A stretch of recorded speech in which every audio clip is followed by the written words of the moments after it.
Hey, my pretty babies, what is going on? Oh, yes. It's happening. It is happening. We are live. What is going on, my pretty babies? You are checking out an all new The RCWR show. Lee Sanders here, covering the latest in all things wrestling, entertainment, and beyond since 2011. We are here. We are talking about tonight's AEW Fyter Fest and NXT Great American Bash Night 2 Fallout. Woo, doggy. We're going to be talking about both shows. I'm going to give you my overall takeaways from both brands for this respective week. We got the latest in wrestling headlines. We are one step closer to Impact Wrestling's Slammiversary pay-per-view event. We'll definitely be previewing that card. I got a little bit of fun info for you guys too, if you want a special little hookup with regards to checking out that Slammiversary. I'll give you the details about that in a hot little bit. But man, we got us a great show tonight. Hey, we are streaming on multiple outlets right now. We are streaming on Twitch. We're also streaming on Periscope, now new into the mix, weekly. We will be streaming to Periscope, so definitely want to welcome our Periscope audience. Also streaming on YouTube, and we are streaming on Facebook as well. Did you catch all that? We got the Twitch, we got the Periscope, we got the YouTube, we got the Facebook. I'm looking into other avenues where we can stream the show as well, but those are all the outlets that we are streaming. Man, and I tell you what, we had some hiccups with regards to the Monday night show. So if you guys were messing around, just happened to be awake, I would say, what was that, Tuesday night going into Wednesday morning, you guys would have caught me playing around, ironing out some kinks with a new multi-stream platform that I was playing around with and everything, and everything seems to be going very smoothly so far. I am happy. So we'll see how it goes from here on out. But I don't think we're going to be having any issues tonight. So however you may be checking out this episode, as I'm going to be live for the next little bit, feel free to stick your head in there, say hello. Happy to interact with you guys. And I have at my end a chat room where I can just see where everybody is coming from. It's all in one place. So it makes it really easy for me to see where everybody is coming from and acknowledge everybody. One thing I do want to peep out real quick before we get ready to go live here. And we got a loaded episode. We're talking about Great American Bash. We're talking about Fyter Fest. We're going to be talking about the Matt Riddle stuff that's been going on. Kelly Klein is in the news once again. We'll dive into all of that, whole loads topics we're going to be getting into. We also got some non-wrestling related topics as well. Some of the topics make you go, So kick on back and enjoy yourselves. One thing I want to peep out real quick, I just want to make sure we are streaming live on Facebook. So let me just make sure our Facebook audience is sinking in there, because I am showing right now that with regards to our Facebook audience, I'm seeing at my end something about sending data. So I just want to make sure Facebook is actually okay before I continue here. So bear with me a quick second here. You guys will definitely have my undivided attention. I promise you. All right, let's see what's going on here with Facebook. Yeah, because it looks like we're good on the other platforms. Just hang on real quick here. Yeah, that's weird. Let me try this. Let me toggle Facebook real quick here, guys. Give me a second here. Just want to make sure Facebook. And let's do that again. And then Facebook. We should be good. We should be connected. We should be ready to go with regards to Facebook. We should be good with Facebook, yes.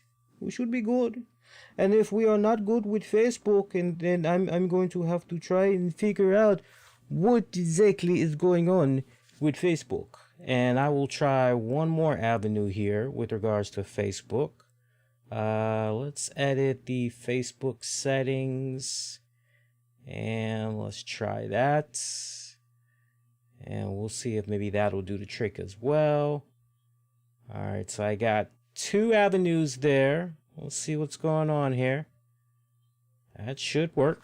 All right, give me a second here. And if that doesn't work, then I'll just try to figure out the kinks. We're working with a new multi-streaming platform, so you guys got to bear with me here. Looks like we're good, though. Let me just check here. Yeah, that's kind of weird. Facebook. I'm trying to send to our Facebook business page, and all I can see is sending data. That's all I'm seeing here. So anybody that's a little bit of a better expert at setting up the multi-streams, let me know, because I definitely would appreciate a little bit of help. All right, and then meantime, all right, we're good. All right, it is what it is. Anyway, so first off, congratulations to the new NXT World Heavyweight Champion, also the NXT North American Champion, Keith Lee. Keith Lee did it. Great main event match between he and Adam Cole. Wish it would have went a little longer, right down to the point. I wish that the match actually would have went a little bit into overtime. I personally did not give a damn about Chris Lee Knows Best.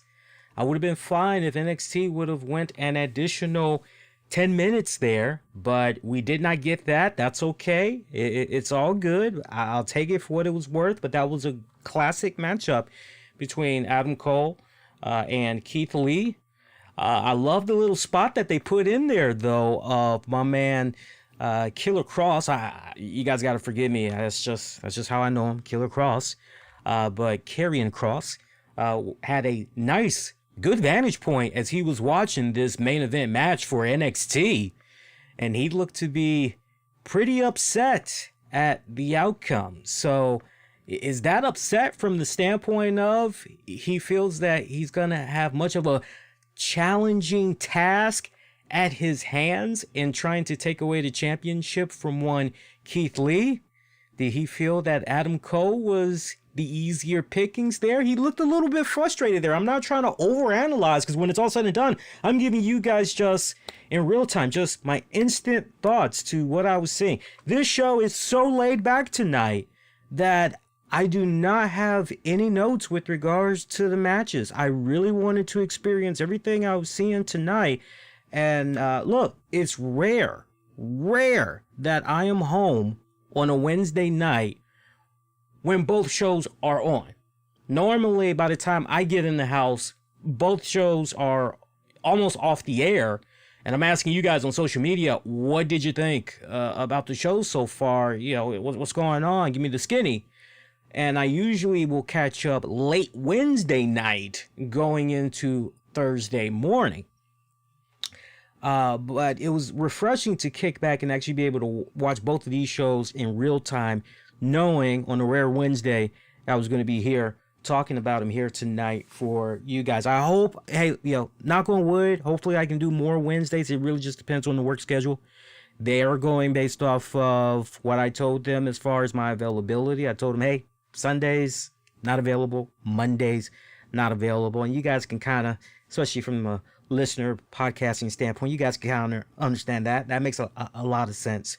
So for the Wednesdays to not be mine, I'm okay with that. I do miss covering the shows on Wednesday nights, but so enjoy this. This is my point for all that it's worth. Keith Lee becoming the double champion there, it couldn't happen to a better guy, and I sincerely mean that. I have been behind Keith Lee since the moment he came into the WWE system, and I have put Keith Lee over time and time again. When have I not given Keith Lee praise? Seriously, when have I ever soured on Keith Lee? I have always put this guy over many times, right down to the point, rather than just saying that, I've even gone as far as to say, hey, as long as this man can keep his nose clean, stay out of trouble. Don't let the wrong people get in his ear and try to, give him some weird, silly little stuff. He's going to be okay. He's going to be all right. And I tell you what, the future, very bright for Keith Lee. Sky's the limit. The sky is the limit. This is a guy that I personally feel can reach the heights of Roman Reigns, can reach the heights of a John Cena, can reach the heights of, insert that name that you want to insert. I personally feel that he can go there. And for me to see him as a double champion tonight, I'm ecstatic for the man. I'm ecstatic for him. I'm on cloud nine. I'm legitimately happy for the man. So now, as I always like to say, the chase is better than the catch. And in this case, Keith Lee, seeing him during this time chasing after Adam Cole and to get this payoff, now officially the hunt is on and Keith Lee is the prey. Now he's got that serious bullseye on his back now. Heavy is the crown. You know the rest. So I can't wait to see how things are going to be now with him as a double champion, more so the NXT heavyweight champion. But just, looking down the road there as far as future opponents, we know Karrion Kross, imminent. That's very imminent. I personally would not mind seeing Keith Lee and Dominik Dijakovic getting it on once again. I don't know about you guys, but I personally would have no problem seeing that feud get reignited.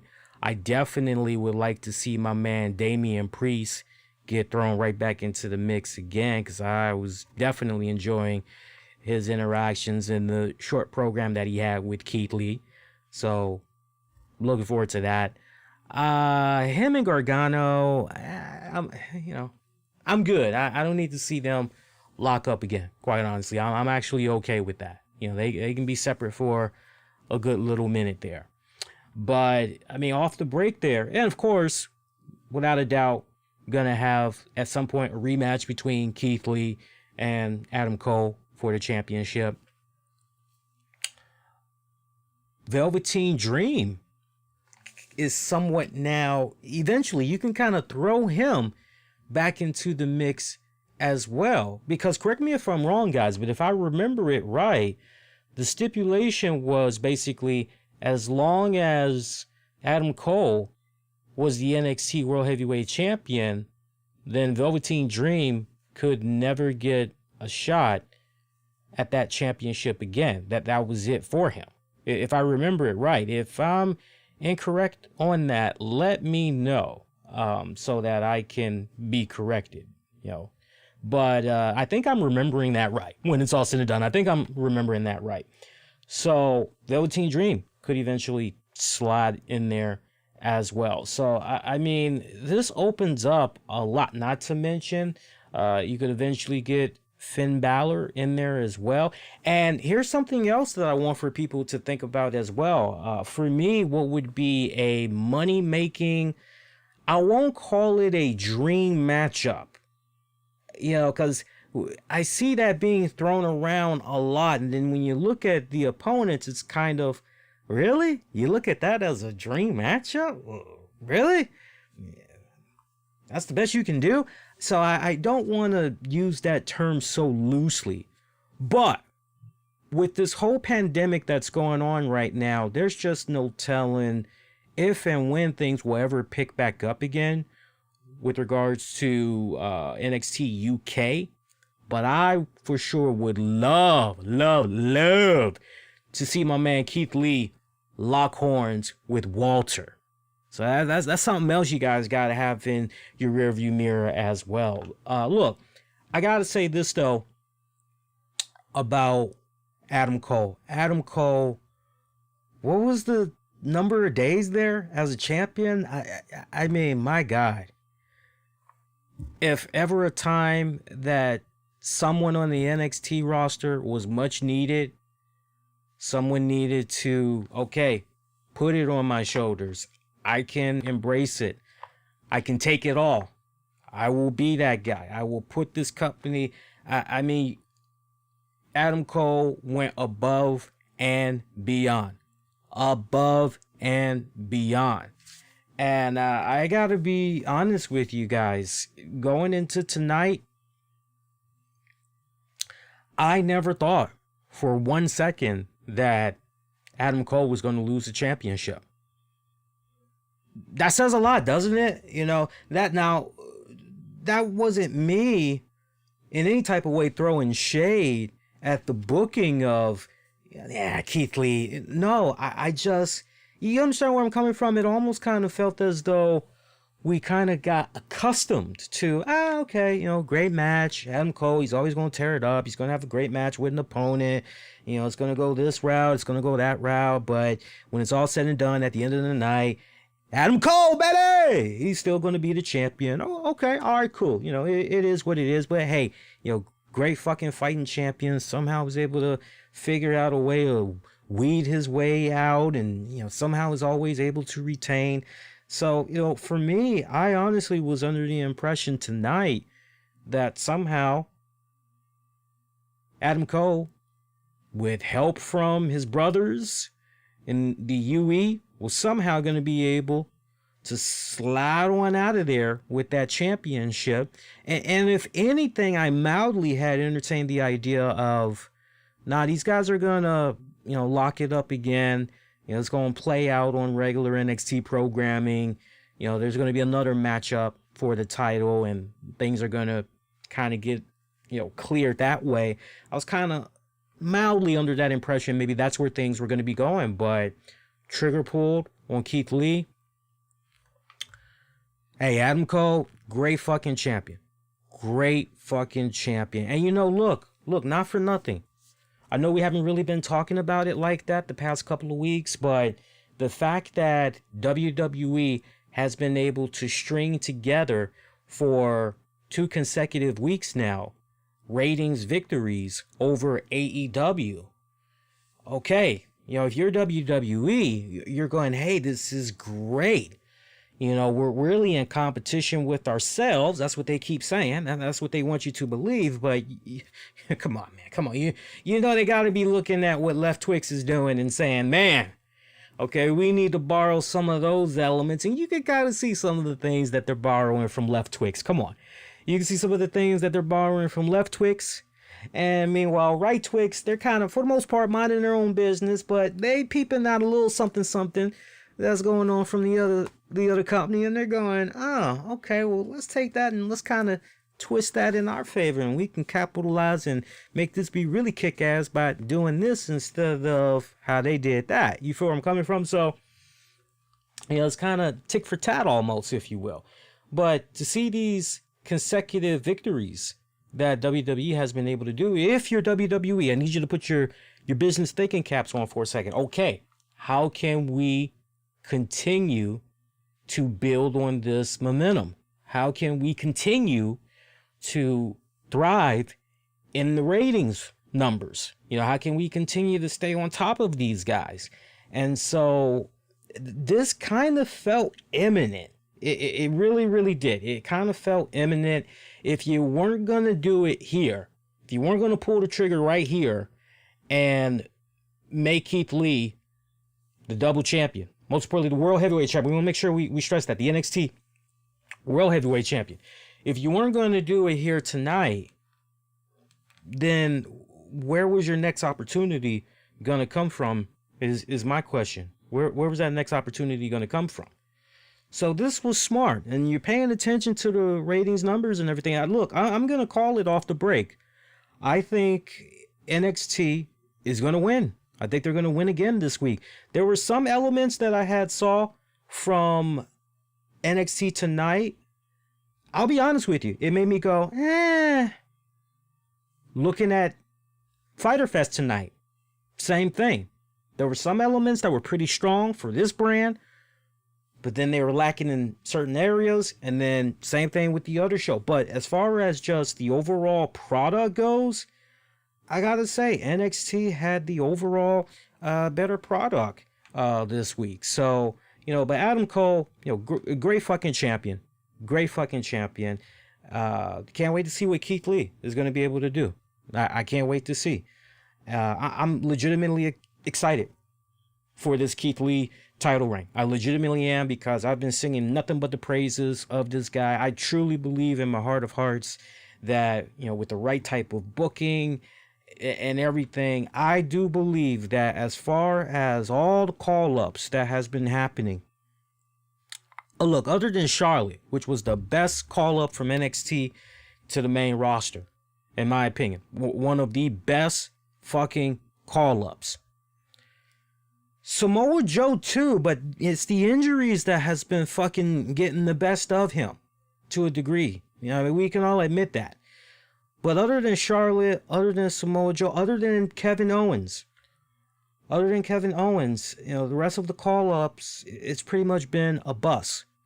But eventually when Keith Lee does get that call-up to the main brand, of all the cats, that's the one guy I just go, I ain't got to worry about nothing. He reminds me of he's got an interesting combination going on there. He does, because he reminds me a combination of Dwayne "The Rock" Johnson, Samoa Joe, Rhino, Dusty Rhodes, a little bit of Junkyard Dog to a degree, and a little bit of Pedro Morales. For me, he's got all of these. It's a cool blend that he's got going on there. So when you got all of those things going on, you're fucking solid in the ring, you're oozing fucking charisma, you know how to fucking talk. Psh, man, I'm telling you. We got an intruder in here. Maybe I can kill it with, we got a little insect in here. At some point, I'm going to be spraying this joint down. I'm giving you guys a heads up right now.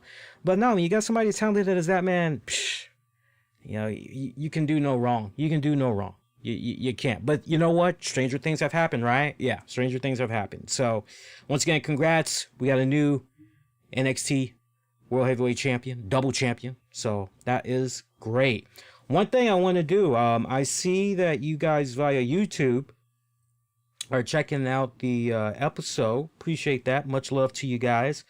One thing I want to do, we got us a blank frickin' title, and I had set everything up right before we went live here. So give me just one quick second, and I can actually change that right now.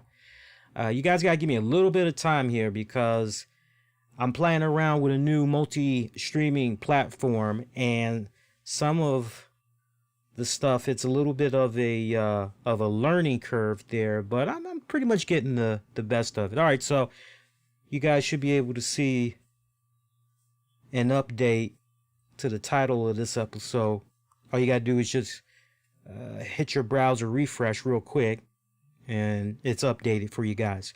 All right, so let's talk about the rest of the card here. Let's go with Fyter Fest here. Let's go with Fyter Fest. All right, so AEW Tag Team Championship match, Private Party losing to Kenny Omega and Hangman Adam Page as they successfully defended and retained their titles. Yeah, okay match. Lukewarm reception I have to this match, honestly, and I'm going to explain to you the reason why I'm going with a lukewarm reaction to this match. It's lukewarm because, once again, and it kind of follows up on what I've been saying off and on the past couple of weeks with regards to Private Party, they're still very green in the ring. As far as in-ring experience goes, they're still very green. And it was very obvious tonight, early on during this match. I think, what's the guy? Mark Quinn or something like that? So I see this one sequence where he's being double teamed, right? And I'm seeing no selling that's going on by this Private Party guy. I'm going, man, they're kicking the living shit out of you, dude. You got to sell those moves. and he wasn't selling them for shit. Now, not for nothing, but the moves that Omega and Page were executing on him, you know, it was kind of one of those, okay, I'm just going to do this. You know, they were kind of, so maybe to a certain degree, you can say, well, not for nothing, Lee, but this is clearly a case of monkey see, monkey do. And if you were to say that, I would have no problem with that. I would have no problem with that. And oh, hey, I'm seeing the chat there. Give me a second here. Let me move that chat up for you guys a little bit. So you guys that's going to be watching on demand and on the download, you guys will be able to see what everybody is saying in the chat there. Give me a quick second here. Let me move that up because part of that is cut off a little bit. Give me that chat box. There we go. And let's move that up a little bit more. There you go. Move that up for you guys. Let me know if that helps. If you need me to blow up the font size a little bit more, expand it a little bit more, let me know. But you guys should be okay. But yeah, the private party guys, they're still very green. And like I said a few seconds ago, you know, maybe that was a case of monkey see, monkey do. Because Omega and Page, they're kind of, you know, and he's kind of just there. No selling like a motherfucker. I saw that many times. First half of the match. And then it just started turning into a bit of a spot fest after that. It was all about big flippity moves and all of that shit. And, you know, for me, I get disinterested real quick. Like, if I already have a bit of a sour taste in my mouth after a couple of minutes of seeing some stuff, it's kind of hard for me to go, all right, I'm going to forget what I just saw and I'm just going to... You know, it kind of follows up on what I was talking about last week, which is, think about it. And I can't help but stress this again. And this isn't me shitting on AEW in any type of way. My whole thing is, if you got a tag team veteran expert and a guy like Matt Hardy, Chris Jericho knows a thing or two about tag teams. Arn Anderson knows a thing or two about tag teams. Tully Blanchard knows a thing or two about tag teams. You got access to Jake the Snake Roberts that is a fucking professor when it comes to in-ring psychology. We be here on and on and on. You essentially got access to Cody. You got access to Dustin Rhodes. You know, there's no excuse for some of what we're seeing. You even got access now to FTR. There's no excuse for seeing some of the sloppiness and laziness that we see with some of these tag matches. And Private Party, you know, don't get it wrong, folks. I'm very high on Private Party. I see a lot of promise in them. You know, I just really want for them to really truly be taken under the wings of all of those names and then some of guys that I just mentioned. And I really want for them to, for just overall the whole tag division, I just want them to really tighten that shit up a lot more. But, you know, a lukewarm, you know, match, I would have to say, honestly. Next match is where things had got more interesting. And for that match for me, you know, and that match went about 10 minutes. For me, I would say that match was about, out of 10 stars, I would probably give that match, I'd probably give it a 5.5 out of 10. 5.5 out of 10. I can't go any higher than that. I'm sure most of you guys, you're probably thinking that same way as well. I wouldn't be surprised, honestly, if most of you guys probably gave it a 6. That's right, but I'm staying at about a 5.5 out of 10. Second match for the Fyter Fest card, Joey Janela taking on Lance Archer. Like the tone that was set for this one, as Lance Archer really bringing the pain before the match can even properly begin.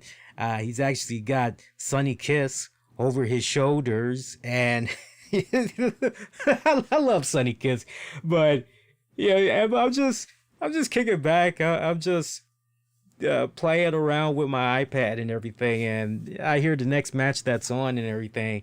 I look up and all I can see is Sonny Kiss's ass. That's, I mean, literally, I wish I was just trolling, but like literally I'm looking up and all I see is ass. And I'm going, Oh, Sunny Kiss. Like, I didn't even need to hear the name. I just look up and I see ass. That's a telling story, isn't it? When you could just look up and you go, hey, that's Sunny Kiss's ass. Know that ass anywhere. That says a lot, doesn't it? Yeah, whatever. Anyway. Sonny, I'm not picking on you. I love you. I love you. But no, that was funny. Seeing Lance Archer pretty much picking on the weaker ones, if you will. You know, imposing his will on the weak, so to speak there. But I tell you what, the numbers game almost backfired to him. We saw Jake Roberts. He tried to get involved a little bit past the halfway point of the match and everything. Referee was distracted and everything, and Jake kind of realized that was a bit of a bad move on his part, because by that point of the match, Sonny Kiss had already fully recovered from the assault that he had took at the hands of Lance Archer, and was actually trying to help out his partner there in Janela, going for a high risk, high reward maneuver from the top rope and everything, and it worked, and looked as though that was going to be an upset. Not quite though. Lance Archer powered out of that and everything, and you know, pretty much coming right back and blackout through the table, picking up the 1, 2, 3 there. Nice little squash match. Nice little squash match. It was good how they booked it, because when you were looking at this match, you're going, man, there's no chance in hell that fucking Joey Janela. But the way they went about telling the story in here, it made a lot of sense. It really did. So I gotta say, I enjoyed this more so than the first match. I don't know about you guys, but that's just me. I enjoyed this more so than the first one. Now, when you summed it up, you know, was it essentially a squash match? Yeah, but it went about almost 12 minutes. Believe it or not, it went almost 12 minutes. They did a really good job. The way this match was booked, they did a really good job in booking Lance Archer as a fucking monster. They also did a really good job in not making Joey Janela look like a total fucking enhancement talent. You know, because that was my biggest fear, is that they were going to have Janela go into this and they were just going to, we're going to feed you to Lance Archer, but you're going to lose in about, 3 minutes. And that would have been a serious conflict of interest. And I'm going to explain to you the reason why. It ain't long-winded. In a nutshell, wait a minute. We just got the vignettes and everything throughout AEW Dark going into Dynamite of this new pairing of Sonny Kiss and Janela. All right. And I'm curious. I kind of like this combination. I want to continue to see where it goes and everything. So this is still a relatively new partnership on TV. So why would we want to do that to Joey Janela, have him go out there and it's essentially a less than 3 minute squash match against Archer? That's kind of stupid. So I like how they did this. I did. Everybody walked away from this, still looking pretty good. Still having a decent amount of cachet when it's all said and done. Next up, go to our next match here. Lucha Brothers and the Butcher and the Blade taking on FTR and the Young Bucks.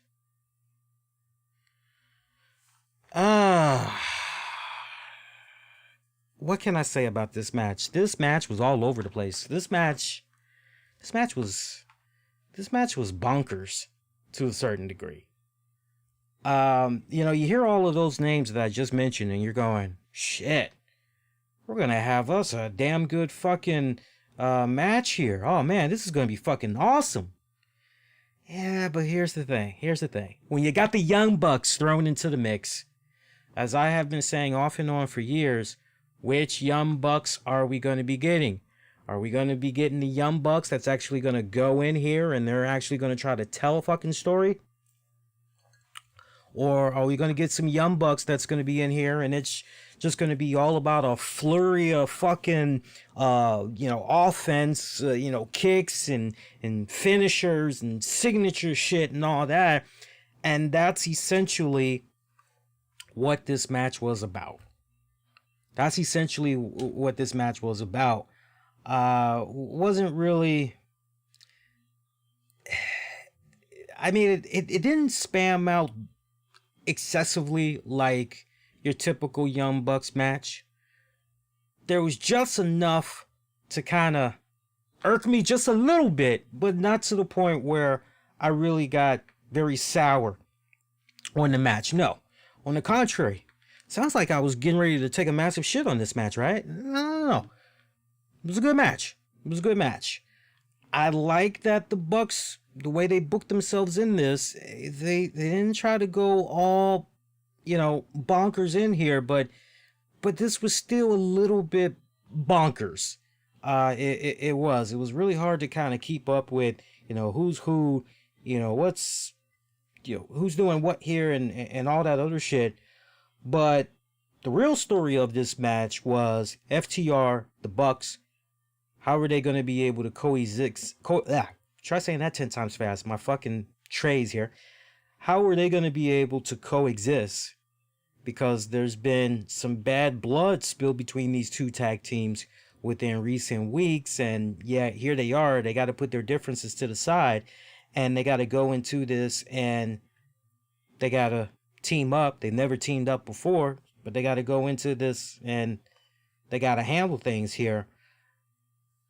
It was pretty good for what it was worth. It was pretty good. They worked pretty good together, as a pretty good combo there. Gotta say, it was good. It was good. Love the tag match. They went about a little bit over 16 minutes, give or take. It's actually pretty good. Big Swole had arrived to the arena, and she was looking for another weekly beatdown of Dr. Britt Baker. But she was actually met by someone of AEW security or whatever you want to call it. And pretty much was informed that she was suspended given what she had did to Britt Baker over the course of the past couple of weeks. So Big Swole did not appreciate that, especially in a day and age where it's easy to tell somebody that they are suspended. You can email them, you can call them, you can do all kinds of cool shit. So she didn't exactly appreciate that. What I wish they would have did with that though, it was kind of weird, the placement of that, because I'm explaining the reason why. Again, not long-winded in any type of way, but it was like this in a nutshell. By the time you get to this segment, it's already about an hour, almost 15 minutes into a 2-hour show on TNT. And Big Swole is showing up to the arena. So for me, that was kind of weird there in itself. I think it would have made more sense had Tony Schiavone and the gang, had they said something along the lines of, hey folks, we just got word from the guys in the truck of some footage that had happened, just a couple of minutes ago, while we were having our commercial break there. We want to show it to you as on the card tonight, somewhat of an improv match, but Big Swole was supposed to have some one-on-one action. But apparently she's not going to be on the card tonight. And this footage we're about to show you, it explains why. Let's take a look. If they would have did it like that, that would have been just to kind of clean it up a bit. Because like I said, by the time you're looking at the clock, doesn't matter if you're East Coast or West Coast, but you're going, okay, an hour, almost 15 minutes has already gone by. And Big Swole is just, I don't know, for me, it was just kind of weird how that was kind of executed. It seemed just a little bit lazy as far as trying to pay attention to the fine detail. But we did see Big Swole. She kind of snuck her way into the arena later on in the night as she was chewing off, man. I mean, she was chewing the fat of words there with Britt Baker and Reba. To the point, she balled up a piece of paper, threw it at them, and I guess it ricocheted off of Reba, and it went into the eye of Britt Baker, and Britt Baker just selling the fuck out of that. So I guess now she has to have surgery on that eye where that paper ball hit her or whatever. That I love me some Britt Baker. She is really, really one of my highlights of Dynamite. I mean, she's really coming into her own. Who was not that many, not that many, and I love rubbing it in the people's face. But when everybody was taking a massive shit on Britt Baker, I was one of a single handful of podcasters that basically was saying, you know what, the potential is there. She just needs a little bit more time. Yeah, it was definitely rough around the edges, but practice makes perfect.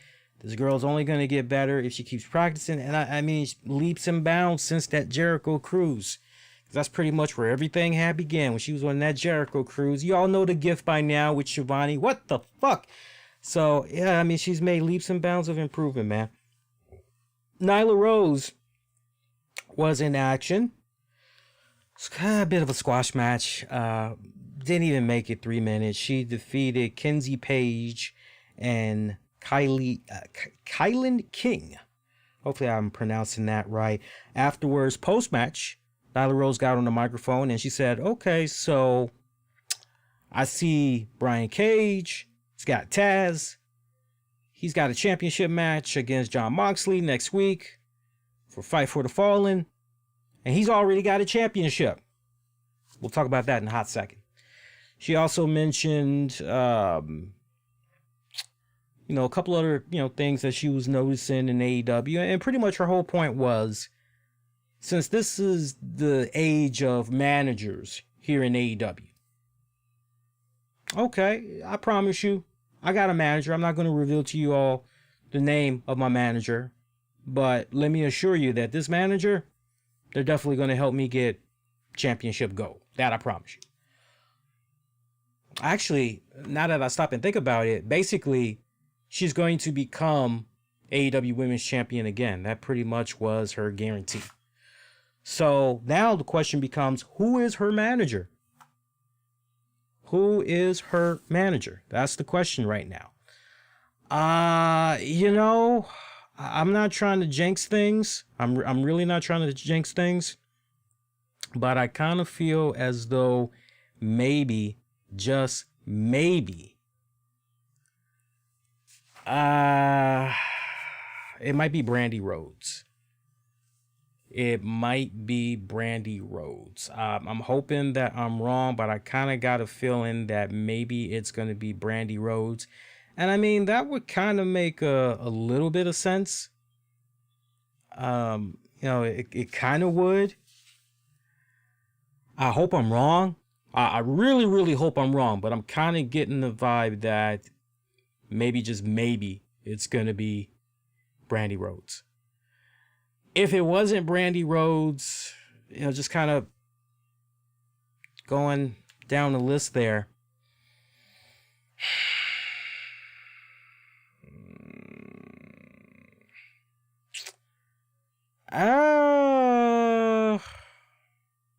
Why not Leva Bates? Why not Leva Bates? That's legitimately, why not somebody like Leva Bates? I've always been a big fan of Leva Bates, and I would really love for her to do a bit more on AEW program. And I know mostly she's AEW Dark, but I would actually love to see her do more on Dynamite. Put it to you this way, and I'm not really sure how many of you guys were checking out Wild Women of Wrestling, but Samantha Smart was doing a really cool gimmick and all that over there.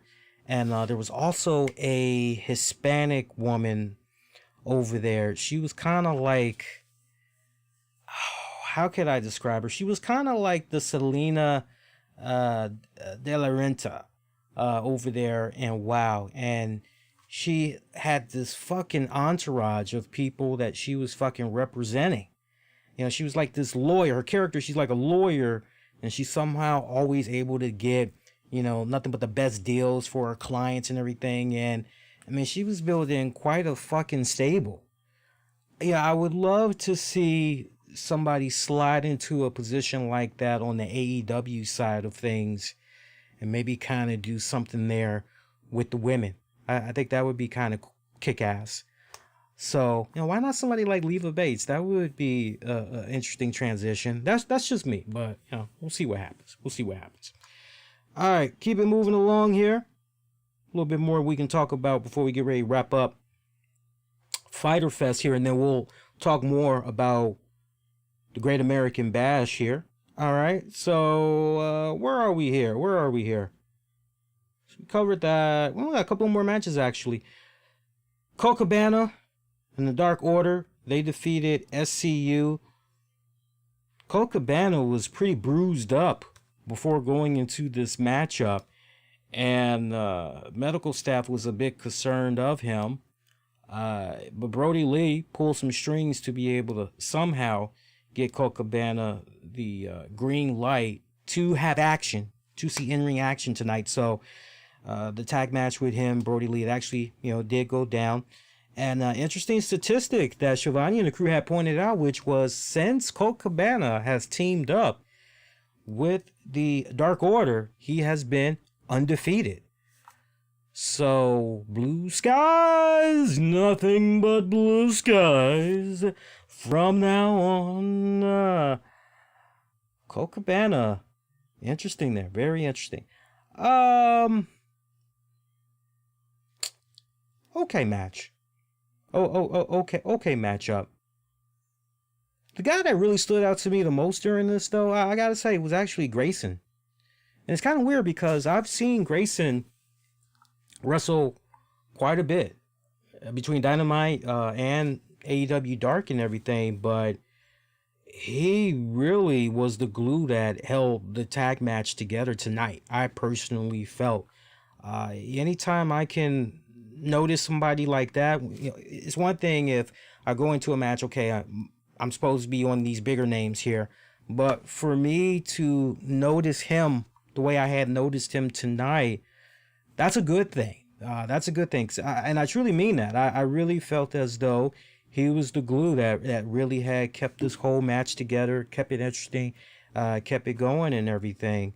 Also, the other thing that I loved about this whole match as well, just from a storyline continuity standpoint, I also enjoy just the continuation of the manipulation of Brody Lee giving Colt Cabana this self-worth, while in essence what's really going on is Brody Lee is essentially fueling and feeding his narrative, his agenda, his priorities. So for me, I like that whole backdrop there, that's all going on there. So good shit right there. I love how he was kind of acting like Coach Bill Belichick, though. Colt Cabana picks up the win. He's smiling. He can't believe what's going on. He wants to celebrate with his brothers and everything. But you got Brody Lee and them. They're just looking like, yep, that was good. That's right. I mean, you all watch your football. You know exactly how Bill Belichick is. You get the fucking reporter. Coach Belichick, you just won. You're going to the Super Bowl once again. This has to be an amazing moment for you. How do you feel? 1 week at a time. As well, fought victory. And we're moving on, and we're going to focus on our next opponent. Talk about the emotion. Talk about the passion. Talk about the preparation that it took going into this matchup and what it took to dig down deep and be able to get this win and just to be able to celebrate this with your team. That's what we have been preparing ourselves for all season long. Now we go to next week. You know how Bill Belichick is, so that's how Brody Lee was kind of doing my man Colt Cabana there. Good shit, man. Good shit.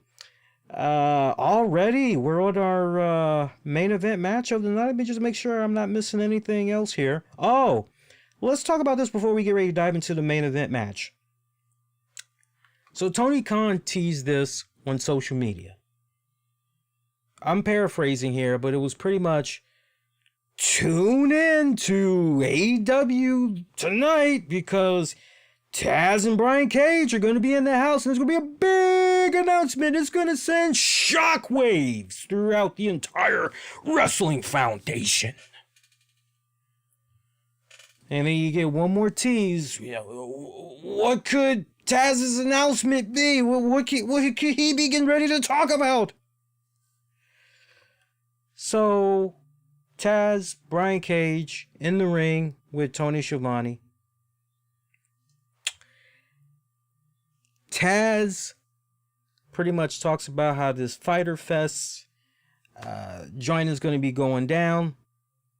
How he's so confident in his client, Brian Cage. How he's going to be able to defeat Jon Moxley for the AEW World Heavyweight Championship. So confident in him and the belief that he has in Brian Cage, it pretty much sets up Taz to reveal this huge. It's huge, people. It's huge. I'm telling you, do you want to talk about great things? Great things in AEW? By George, what Taz did tonight, it was simply phenomenal.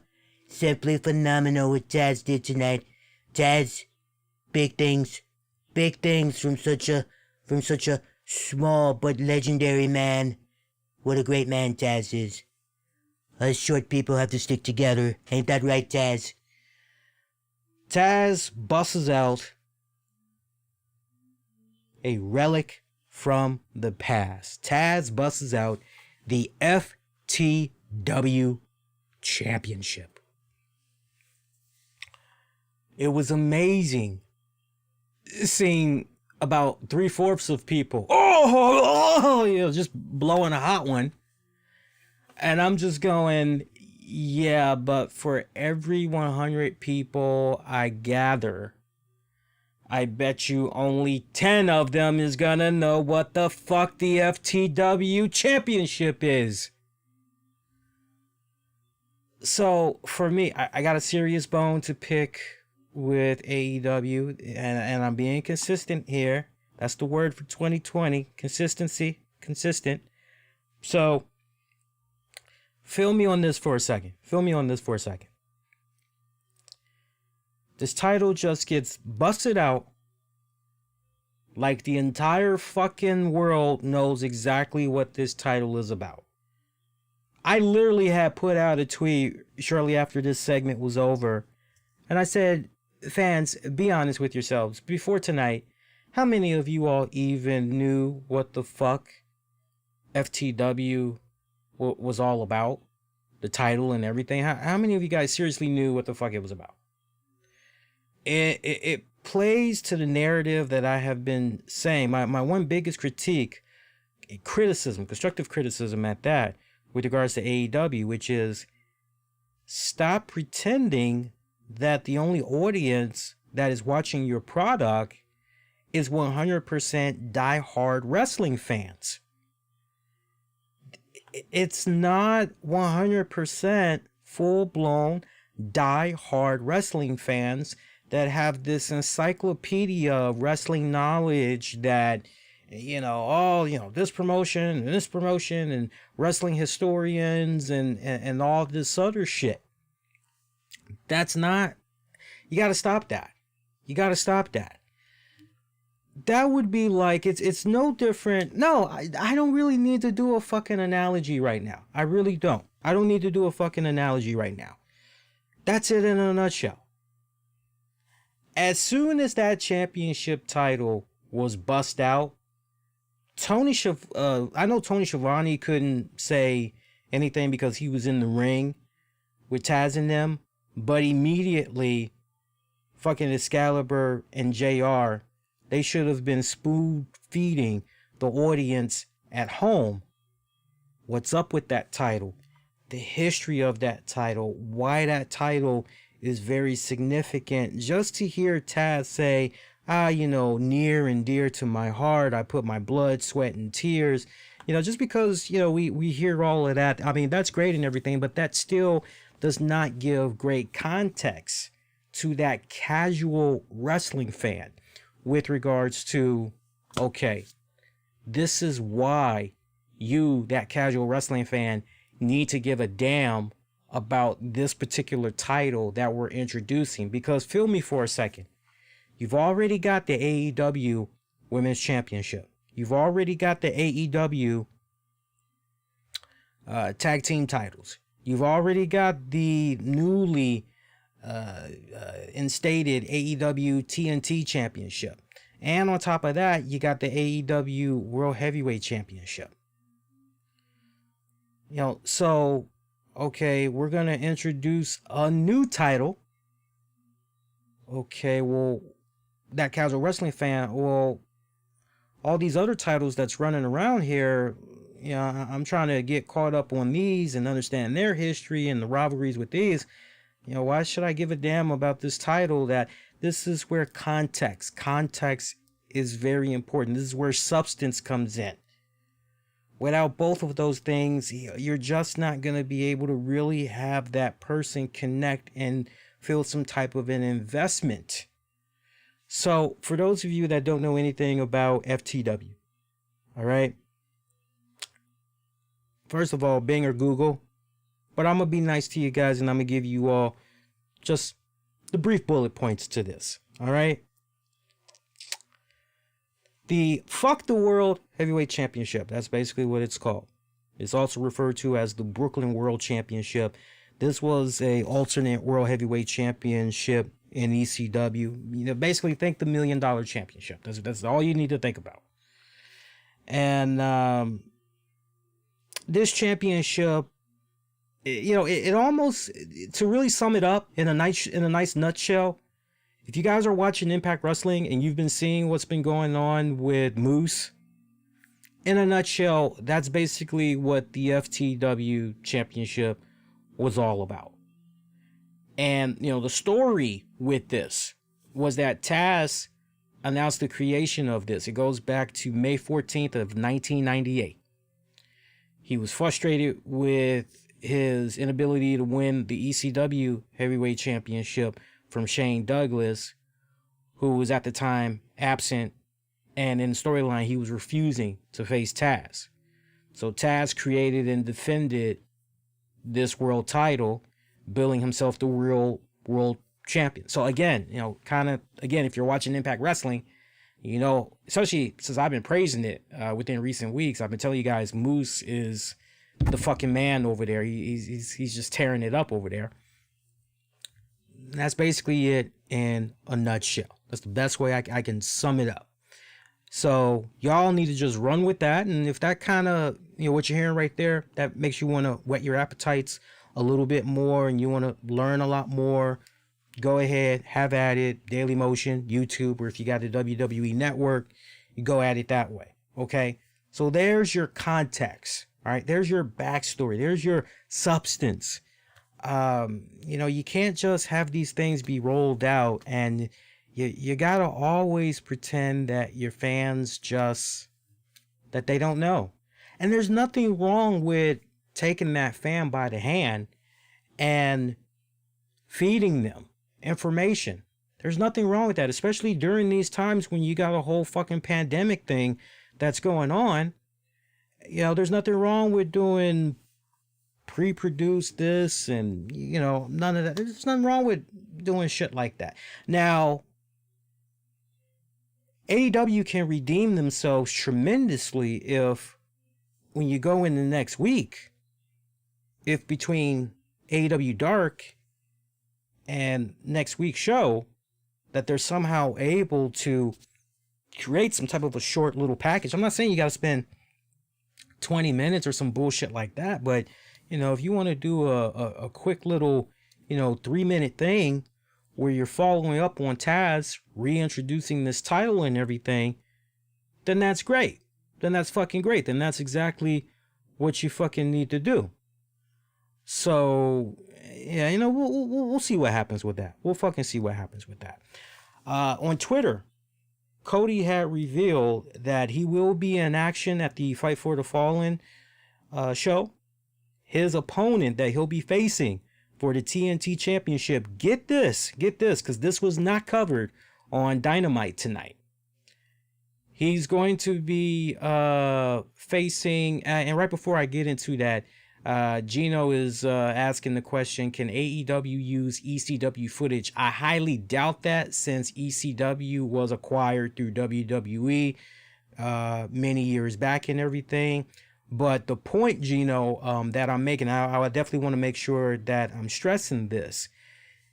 We know how certain wrestling promotions, and AEW has been guilty of it. You know, they like to name drop and everything like that.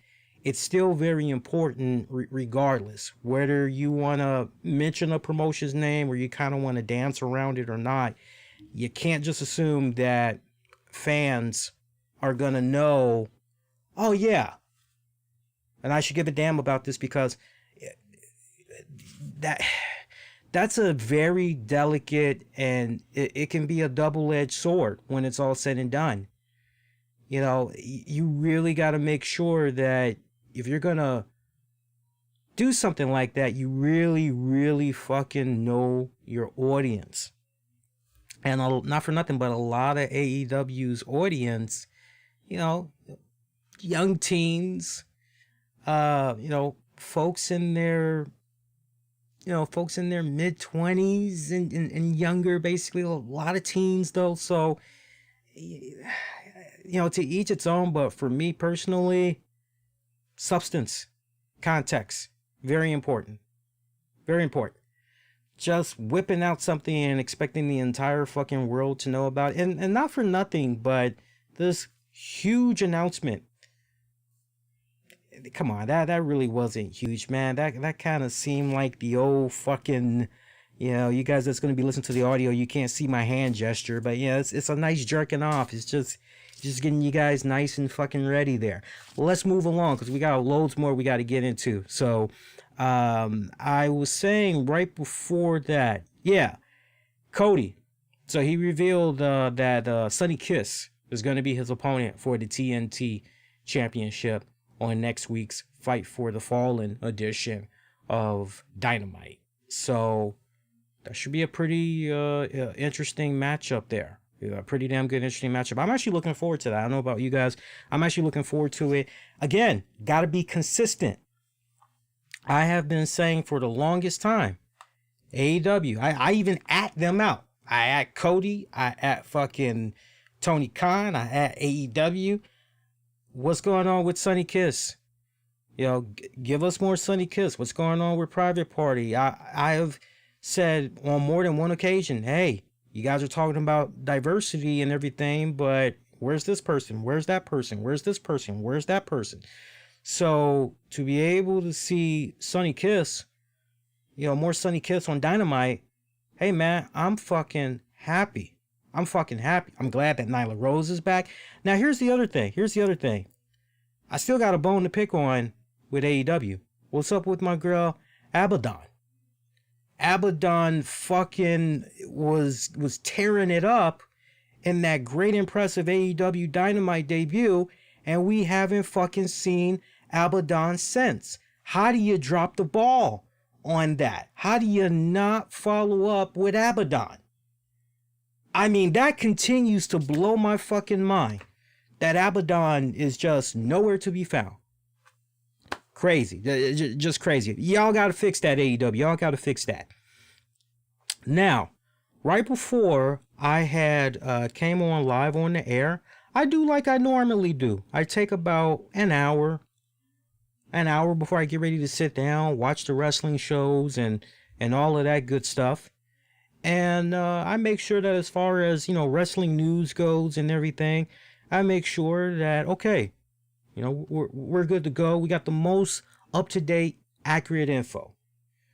Now, unless it's coming from AEW themselves, unless it's coming directly from AEW themselves, unless it's coming directly from the people that are supposed to be having the respected matches that is being advertised, and you know that person that's supposed to be in that match says, hey, I'm not going to be in this match because XYZ, don't believe everything that you hear, and that you read, because there are sadly, and I've tried to spotlight this a lot more in 2020, there's a lot of dirt sheets out there that like trying to stir the pot, clickbait, all that other shit. Okay? So fuck what you're hearing, what you think is going on, and just deal with what's playing out before your very eyes. I say that because we've got this silly little rumor that's running around that Jon Moxley is not going to be doing the match at Fyter Fest. I'm sorry, but I'll wait. I watched all of AEW tonight. I didn't hear any announcement that Jon Moxley and Brian Cage match at Fight for the Fallen was off. Did you? I didn't hear that. I've been watching Impact Wrestling consecutively for about a month now. Month and a half, almost 2 months actually. And the minute that the shit had went down with Tessa Blanchard and she got the action and everything, the very next Impact Wrestling, they had a new footage that they spliced in of real life couple, even though they don't play off of each other like a couple on TV, but real life couple Josh Matthews and his wife Madison Rayne, they actually slid them in to talk about how the Impact World Championship, once held by Tessa Blanchard, is now vacant. So if Impact Wrestling, much lower budget and ratings are so bad it's not even released, like I don't even think they're making the fucking top 150. I don't even think they're at the bottom of the fucking top 150 shows for that night. I don't even think they're making that list. You know, if they can do something like that, AEW is not exempt from that. Well, it gives them preferential treatment. WWE isn't exempt from that. So I say that again, don't believe everything that you are hearing and what you think you know. Deal with the direct sources. And the direct sources tonight were saying that Moxley, Brian Cage, Fight for the Fallen next week. That match is on. We even got the updated card. Here's your matches. Here's everything that's going to be happening at Fight for the Fallen. We already told you about the AEW Championship match. We already told you about the TNT Championship match. FTR is going to be in action as they'll be facing the Lucha Brothers. Young Bucks and Kenny Omega, they're going to be taking on the Jurassic Express. That actually should be a damn good matchup. So that's everything so far. And I'm sure as it gets a little bit more closer, we'll know of some more matches that's going to be happening. Final match of the evening. Orange Cassidy taking on Chris Jericho. I got some Chris Jericho news I want to share with you guys as well. It's actually something really fucking cool that I want to share with you guys. And actually, by the way, how are we doing on time here? I just want to check on the time. All right, we're doing pretty good. We had a false start earlier, so I think we've actually been on for about an hour. I think about an hour and 6 minutes because we had a little bit of a delay that was going on there. Orange Cassidy taking on Chris Jericho actually was a pretty damn good matchup. Loved it. I loved that. Was it worthy of being a main event match though? I don't know about all that. I don't know about if it should have been a main event match, but obviously Jericho went over in this matchup. I don't think any of us had any doubt about that. So what this was really about in my eyes was a couple of things. One, the fact that Jericho recognizes talent. He recognizes when, and I hate to say this because I'm not trying to make fun by saying this, but he recognizes when somebody has it. And the fact that, I gotta be honest, Orange Cassidy and Jericho, they've played very well off of each other. these past couple of weeks, it's for me, it's actually been great TV for Dynamite. It really has. And I also looked at this match, even though Orange Cassidy lost, he also won at the same time. He won from the standpoint of, in storyline, and the way this was booked, he could really hang with a multi-time World Heavyweight Champion in Chris Jericho. You know, so kind of keeping that in mind, okay, so ultimately, what does this mean for Orange Cassidy's future? You know, I'm not saying, oh, you know, he's going to be a future World Heavyweight Champion. I'm not saying that, but as far as, okay, well, you got to have this rub that Jericho gave Orange Cassidy. Basically, Jericho paying it forward. You can't have this go to waste. That's it in a nutshell. That's the point that I'm trying to make.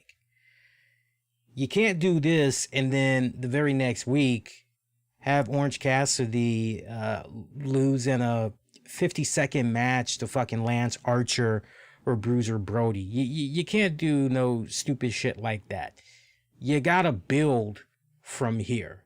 And for Jericho to be able to go out there and do what he did in working with Orange Cassidy tonight, now you got to continue to build off of it.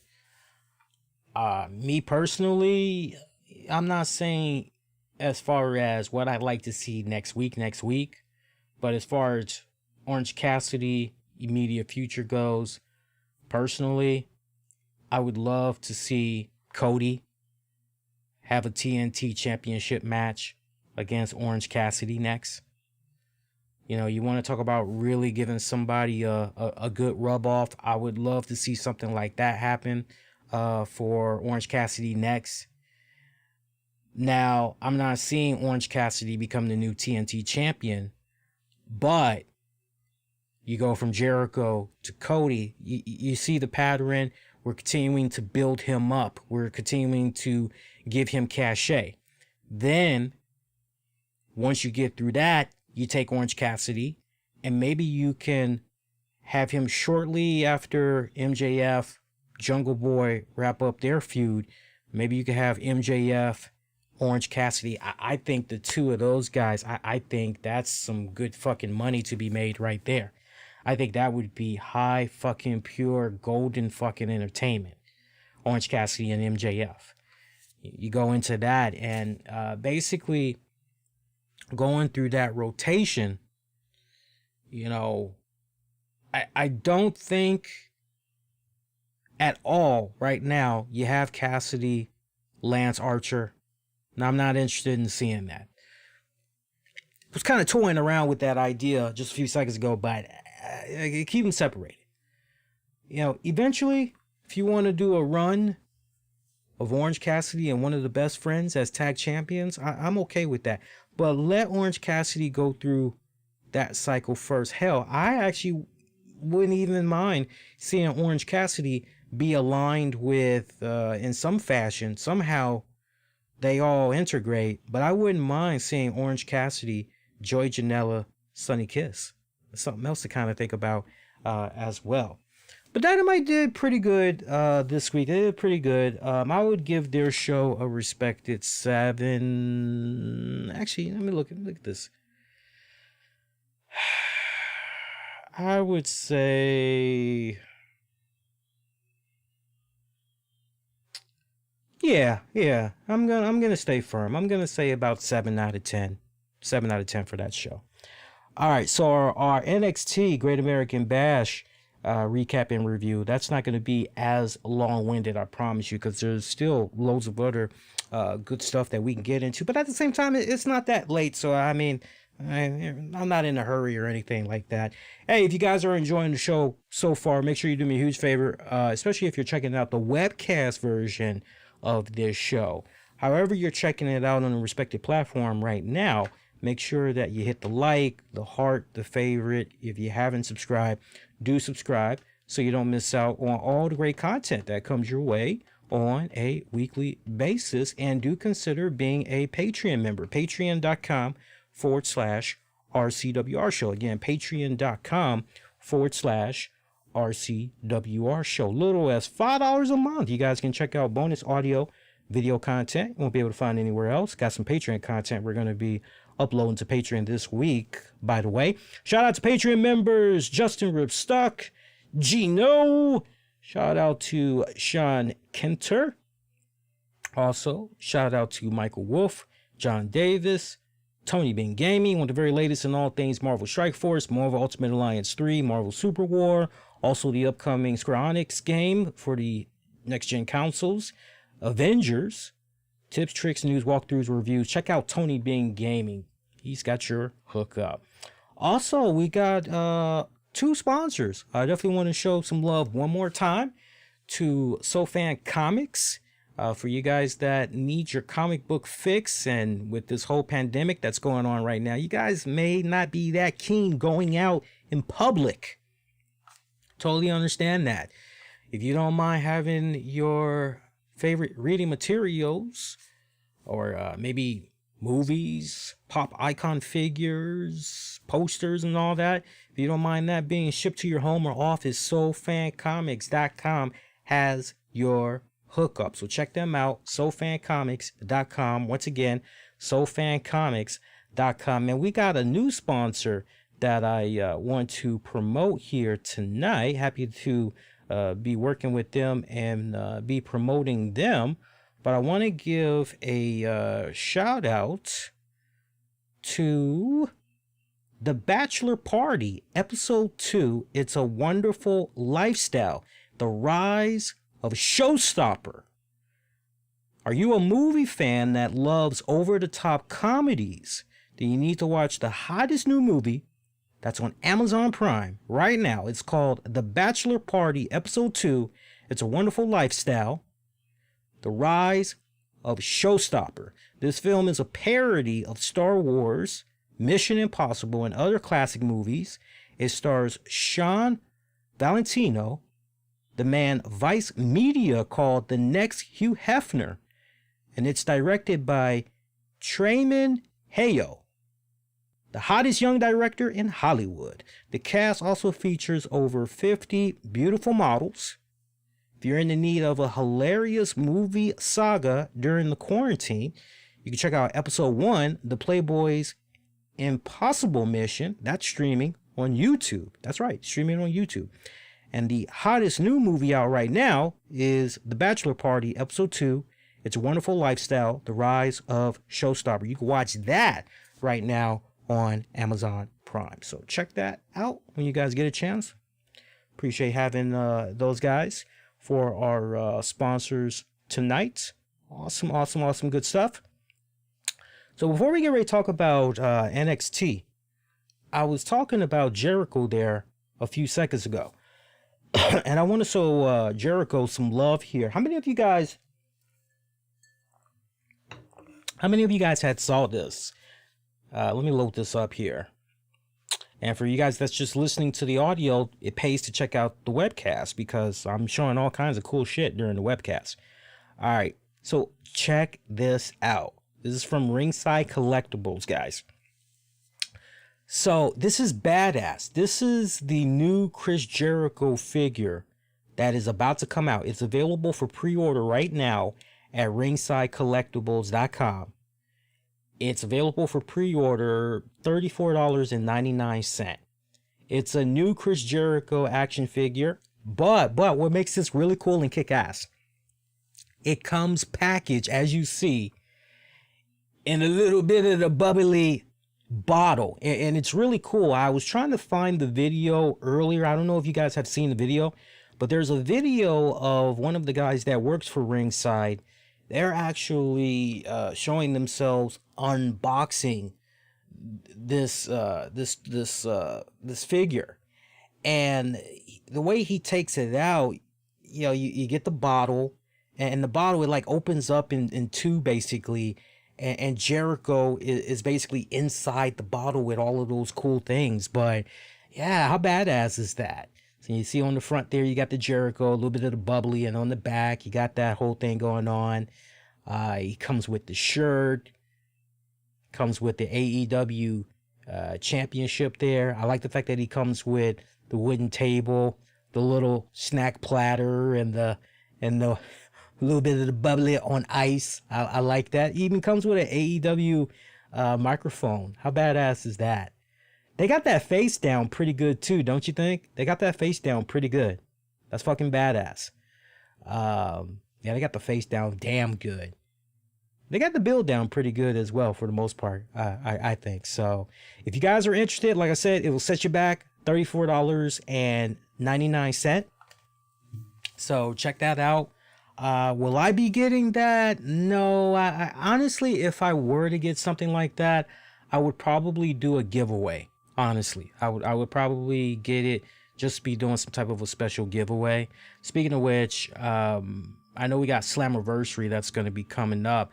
I'm actually going to try to see if I can get a hold of some codes, and we're going to see if maybe we could do another giveaway next week. Once in a while, I like hooking up with some of our partners and giving you guys some really cool freebies. And past couple of times, we've been able to give away some codes and special contests so people could check out certain wrestling events and all that. So maybe we'll end up trying to do that for Slammiversary. You know, while I'm talking about Slammiversary, by the way, check this out. I want to bring this to you guys' attention. Don't worry, we're getting ready to talk about NXT Great American Bash. It's just, since the transition is just right there, I plan on diving into it much later, but since the transition is right there, we might as well go there.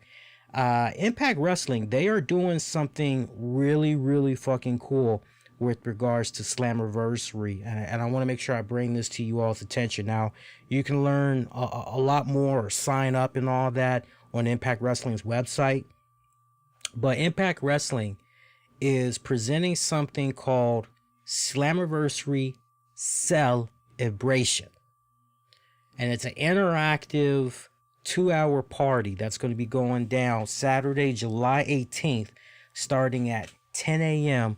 Central Time. This is what's cool about it. Fans from all around the world can participate in this exclusive online interactive event.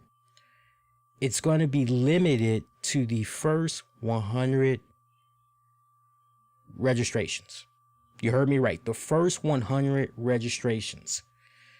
So Josh Matthews and Madison Rain, they're going to be hosting this. It's going to be held through Zoom, and fans are going to be given the opportunity to ask questions of some of their favorite Impact stars. This includes the North, Willie Mack, newly signed Deonna Purrazzo, Ken Shamrock, and more.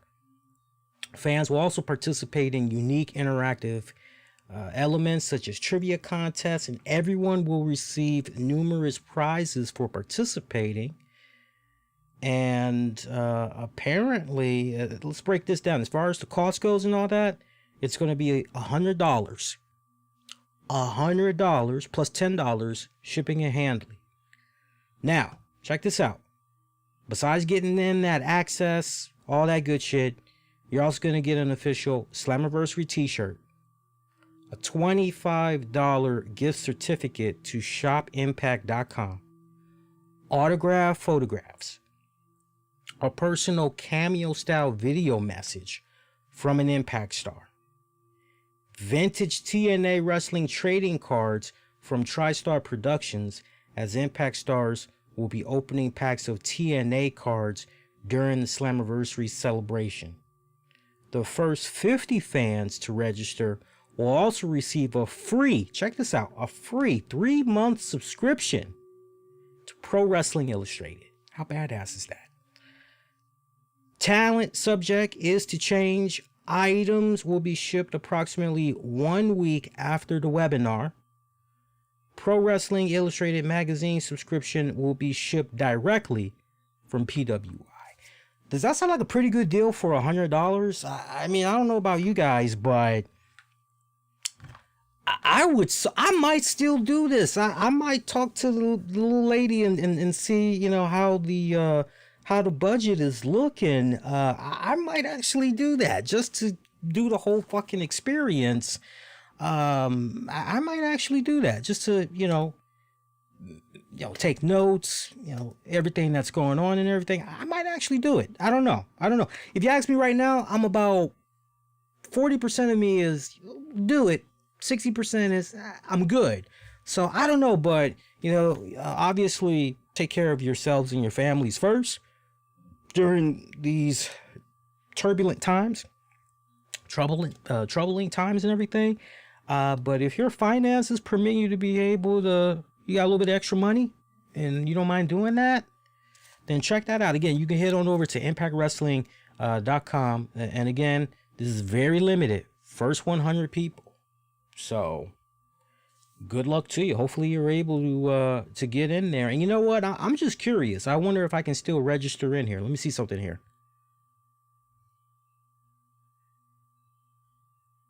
Yeah, apparently you can still get in here. Looks like they want your first name, your last name, your email address, your full mailing address, your phone number, your shirt size. They give you an optional joint where they want you to list your 3 favorite Impact stars. And then last section, any specific facts for your cameo style video, such as happy birthday on August 14th. That's optional. And then the registration fee is $110. So you can still get in there if you guys are interested. All right. So let's talk a little bit more about NXT Great American Bash, man. Good product tonight. We'll talk about the ratings too, as far as who I think is going to be going over this week as well. So look, we talked about the main event match between Keith Lee, Adam Cole. I don't really think there's anything more I need to add to that unless you all want me to. So let me know. I got to tell you, to see AEW open things up with Private Party, Hangman Page, and Kenny Omega. And that's basically going head to head with NXT's opener in the street fight between Candice LeRae taking on Mia Yim. I gotta tell you, the street fight fucking kicked ass. My hat's off to Mia Yim and Candice LeRae. They fucking tore it up tonight. I thoroughly enjoyed that match. They went about almost 16 minutes. Damn good matchup. Damn good. So good, I'm actually going to watch that particular match again, probably before the week is out. That's how much I had enjoyed it there. Pretty much, you knew it was going to be a factor into the finish of the match. Mia Yim had introduced a pair of brass knucks. And you're going, oh, okay, not so fast. Don't think this match is going to be over just like that. And sure enough, it wasn't over just like that. Mia Yim never was truly able to use those brass knuckles the way she intended to use them, because when she did try to go for Candice LeRae's face, Candice LeRae, I think she kind of saw what was coming, so she kind of prepared herself. She actually had grabbed a steel chair, and right when Mia Yim was going for the face, that fist of Mia Yim's met the back end of the steel chair, so that pretty much negated the brass knucks. Match pretty much had continued on and everything. Finish of the match, both of these girls, they're fighting on top of a wooden table that is, give me a second, I'm trying to think. Yeah, the wooden table was propped up on top of the turnbuckle, kind of wedged in between the ropes there, kind of like in the triangle, like was how the table was set up. They're going at it back and forth, and Candice LeRae managed to get a hold of those brass knucks. Hey, anything can go. So at this point, it doesn't even matter if the referee, sees the knucks or not. Anything goes. So Candice LeRae manages to steal the brass knuckles, clocks the hell out of Mia Yim, then hits the LeRae's wild ride from off the table, and sent Mia Yim crashing through the tables, knocked out Candice LeRae, picking up the W. Damn good matchup though. Damn good match. I really, I can't sing enough praise for this match. It was pretty damn good. Bronson Reed was in a match against Tony Nese. eh, it is what it is. Bronson Reed is kind of rubbing off on me just a little bit, just a little tiny bit. I like the fact that whoever is keeping track of, trying to be consistent and everything. I like the fact that we had those two matches that Bronson Reed had against Karrion and Cross. And, I gotta tell you, the first one, I was expecting back and forth, bull versus bull type of match, something that was going to be like 10 minutes or whatever. I wasn't expecting something that was going to essentially be a squash. But I was a bit happy when the two of them had locked it up again a couple of weeks ago and everything. And, it went a little longer. Same result, but at least it went a little longer and everything. I like the fact that things kind of came back full circle in a way for Bronson Reed, where, he's able to continue to build up his cachet there. Tony Nese, on the other hand, that's all I gotta say. Poor Tony Nese. I sincerely mean that. Poor Tony Nese. This guy, I think this guy was the cruiserweight champion at one point. He was just tearing it up left and right. Now he's doing all of this. I tell you, he gets no respect. That's all I gotta say. He gets no respect, man. Johnny Gargano defeated Isaiah Scott. Pretty good one-on-one matchup. These guys went almost 15 minutes long. It was all right. I'm not shitting on it. It was an okay matchup.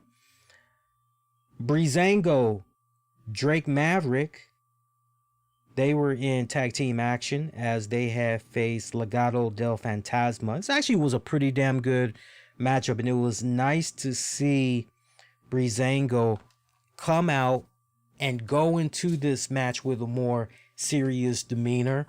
It was a nice changing of the pace there.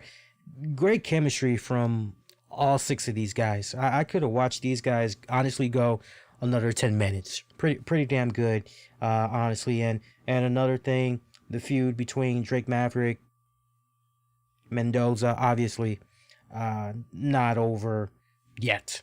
Not over yet. Not over by a fucking long shot. So, good shit right there. Mercedes Martinez was in action tonight. This was her, I guess, her NXT debut, so to speak, here. Happy. I'm happy. Don't get me wrong. I'm happy. I've been singing the praises of Mercedes Martinez for the longest time. I mean, it goes as far back as... I'm trying to think if she was even on some of the Shine women's wrestling shows that I had covered back in the day. Yeah, we're talking back in the heyday, like first 5 years of the show's existence. We were always covering Shine. I want to say Mercedes was in there. I know she was doing stuff still for Shimmer. I think she was doing some stuff for WSU. I'm not sure, but I know she was doing some stuff for Shimmer. I want to say she was doing some stuff for Shine. But no, I've been a fan of Mercedes Martinez for the longest time. No, where I kind of soured was the fact that I soured on this because Mercedes Martinez was taking on my girl. I mean, two of my favorite girls were in this match, man, and it just kind of broke my heart. But as happy as I was to see Mercedes Martinez in action, Mercedes Martinez was fucking taking on Santana Garrett. And that just literally fucking broke my heart because I was very excited for this. I see Santana Garrett on my TV, and long-time listeners know I've been a huge fan of Santana Garrett for the longest time. So I see Santana Garrett, she makes her fucking way to the ring. I'm going, hey, Santana Garrett, yeah, man, she's in fucking action. Great, yay, all right. But then, once I see who her opponent is, I'm going, well, I can't exactly be too excited about this one, huh? Because this is going to be a fucking squash match. Fucking A, that's just fucking great. And sure enough, it was a squash match. This match didn't even make it, it didn't even make it 2 minutes. I don't think. Not that I remember. It didn't even make it two fucking minutes. So Mercedes Martinez basically killing the fuck out of my girl Santana Garrett. Once again, I gotta say, Santana Garrett, she gets no respect. She gets no fucking respect. It's just infuriating, man. It really is, because you look at Santana Garrett, especially if you know of her background and everything. You know what this girl is capable of. This girl, in my book, to each its own. What I say isn't the be all end all. It ain't law and everything. At the end of the day, it's just my personal opinion. Everybody else is more than welcome to go off and they can think what they want to think. It's just my personal opinion, but I feel based off what I've seen of her over the years, she's definitely more than capable of being in that spotlight with the likes of Sasha Banks, Bayley, Charlotte Flair, Rhea Ripley. More than capable. But, man, to just continue to see my girl in these squash matches time and time again, it just continues to break my fucking heart. My heart fucking aches for her. And I'm like literally starting to get to that point now. And it's so funny because they had Robert Stone in a segment earlier tonight where he was trying to recruit. Oh God, who was it he was trying to recruit? Oh man, I can almost see her fucking name. Fucking green hair, the fucking tank. I can almost fucking see her. Shazza McKenzie. Is it? No. Not her. God, who's the fucking girl with the green hair? Oh God, I already forgot her fucking name. That fucking sucks. But he was trying to recruit her, and she wasn't having any of it. Shotzi Blackheart. Thank you, Gina. Shotzi Black. I would have never fucking guessed it. Yeah, he was trying to recruit Shotzi Blackheart, but she wasn't having any of it. And Aaliyah is just looking on, very confused and everything. And somehow, I don't know if Robert Stone fucking fell on his stomach or what, but I looked away, and the next thing I know, I look back up at the TV and I see fucking Robert Stone is on his stomach, laid out. He's trying to get up, and fucking Blackheart runs over his ankle with her fucking Tonka truck. I mean, it was the funniest fucking thing. I laughed my ass off over the shit. And I'm just going, man, this poor dude, he can't fucking catch a break. So I'm looking at currently what's going on with the Robert Stone brand. And obviously, it's a recurring gag and everything. Okay, I get that and everything. But when I look at what's been currently going on with someone like Santana Garrett, I mean, you want to talk about a natural story progression that's right there. That's literally right there. All the losses that Santana Garrett has been picking up on NXT, it makes all the sense in the world on paper. Okay, well, maybe Robert Stone should focus on her, because obviously she's not winning. You want to try to build up your clientele and all that.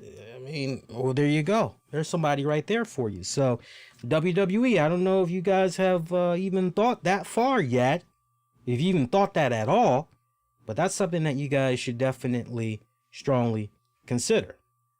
You're welcome. All right, let's keep it rolling here. A couple of more matches here we could get into. Let's see what else we got here. So we talked about that matchup. Let's see. We talked about that one.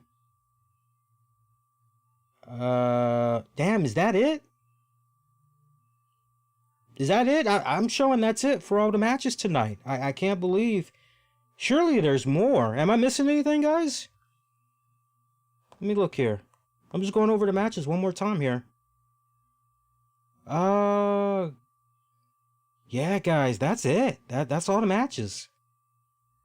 I mean, what more do we need to say about Keith Lee taking on Adam Cole? I'll throw that to you guys. I mean, if there's anything more we need to add to that, let me know. But NXT tonight, I felt they had the better show, especially as far as the quality of the matches go, furthering story arcs as well.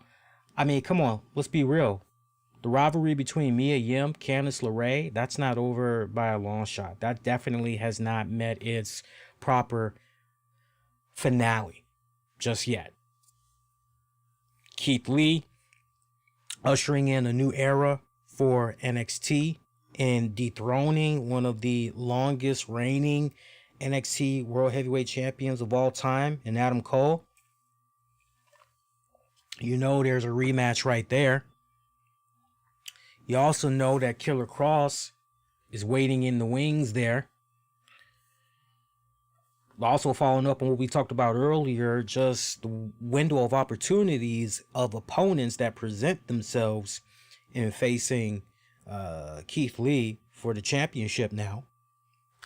So you got all of those great things that's going on.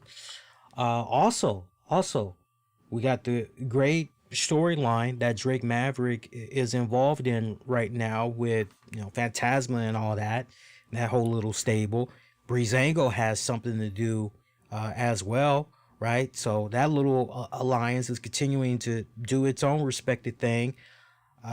Timothy Thatcher, we know he was essentially on night one and everything, but we got Timothy Thatcher who's continuing to do his version of the Stu Hart dungeon, who's going to be his next victim, I guess you could say. So we got a lot of interesting developments that's continuing to go here. A lot of great progression when it's all said and done, when you're looking at everything that came about with night 1 and 2 of the Great American Bash. Great story progression, rivalries in hands. Some had ended as well, but others had advanced even further from this. So, pretty good. I mean, look, you could essentially say the same thing for AEW as well. But let's talk ratings. So, again, NXT for the second week in a row, they beat AEW in the ratings. Last week's Dynamite had drew 633,000 viewers, and it ranked number 17 in the cable top 150 and number 66 in viewership. Meanwhile, NXT drew 786,000 viewers and ranked number 26 in the cable top 150 and number 63 in viewership. AEW drew a 0.29 rating in the 18 to 49 demos, while NXT drew a 0.22 in the same demo. Last week's AEW show drew 0.22 rating, while NXT drew a 0.19 in that respected demographic. Okay, so keeping that in mind, I am going to say, let me just look at the history here, because I actually have in my notes all the history for the ratings from beginning going up till now. I think we're now in week 38 or whatever of these shows going at it. All right, so I'm looking at the trend here for NXT. I'm going to say NXT, and let me bust out my notepad here. I'm going to say NXT 771,315. And AEW, let me see AEW's pattern here. Not bad for AEW. AEW, I'm going to say 715,000. So once again, NXT for this week, I'm going to say 771,315. AEW, I'm going to say 715,000.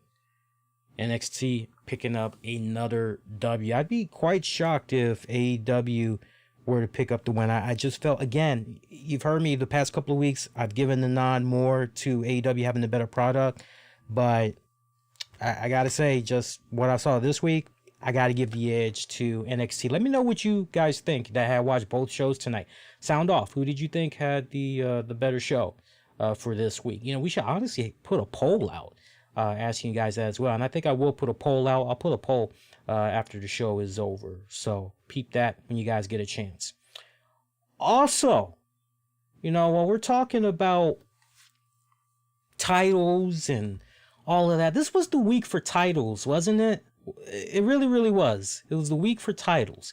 And I say that because, and we didn't even talk about this on Monday night, so you guys got to forgive me. You guys that were watching the Monday night show, how did you guys let me end the show without giving my thoughts on the new United States title that was introduced by WWE on this week's Raw? So yeah, in case you guys did not watch Raw, look at this ugly piece of whatchamacall here, and let me just get this image here. I know it's kind of, let me just get that for you guys real quick here. I had already set this up before the show too, so I mean, look at this. Look at this. This is the new WWE Universal Championship. Me and John were going back and forth about this. He thought it looks like a box of honeycombs. I told him it reminded me of a can of sardines, but I couldn't recall which brand makes the sardines that I'm thinking of. You guys probably know, if you're into your sardines, which one. So if you know the name, feel free to sound off. But it's like, yeah. Now, if you were to compare this to the TNT Championship, I like the TNT Championship more. That's just me personally. I like the TNT Championship design more. But again, this is the US, the new US title that was introduced. So yeah, doesn't really do anything for me. Now, it also had me think about previous US titles that caught my eye and kind of had me go down memory lane a little bit. You guys remember the NWA United States title? There you go. Look at that beautiful bad boy. Ain't that pretty? That is fucking pretty, ain't it? Oh, that was one of my favorites. Absolutely one of my favorites. Let's take it a step further. How about the WCW United States title? You guys remember that one? Here, let me show you guys this.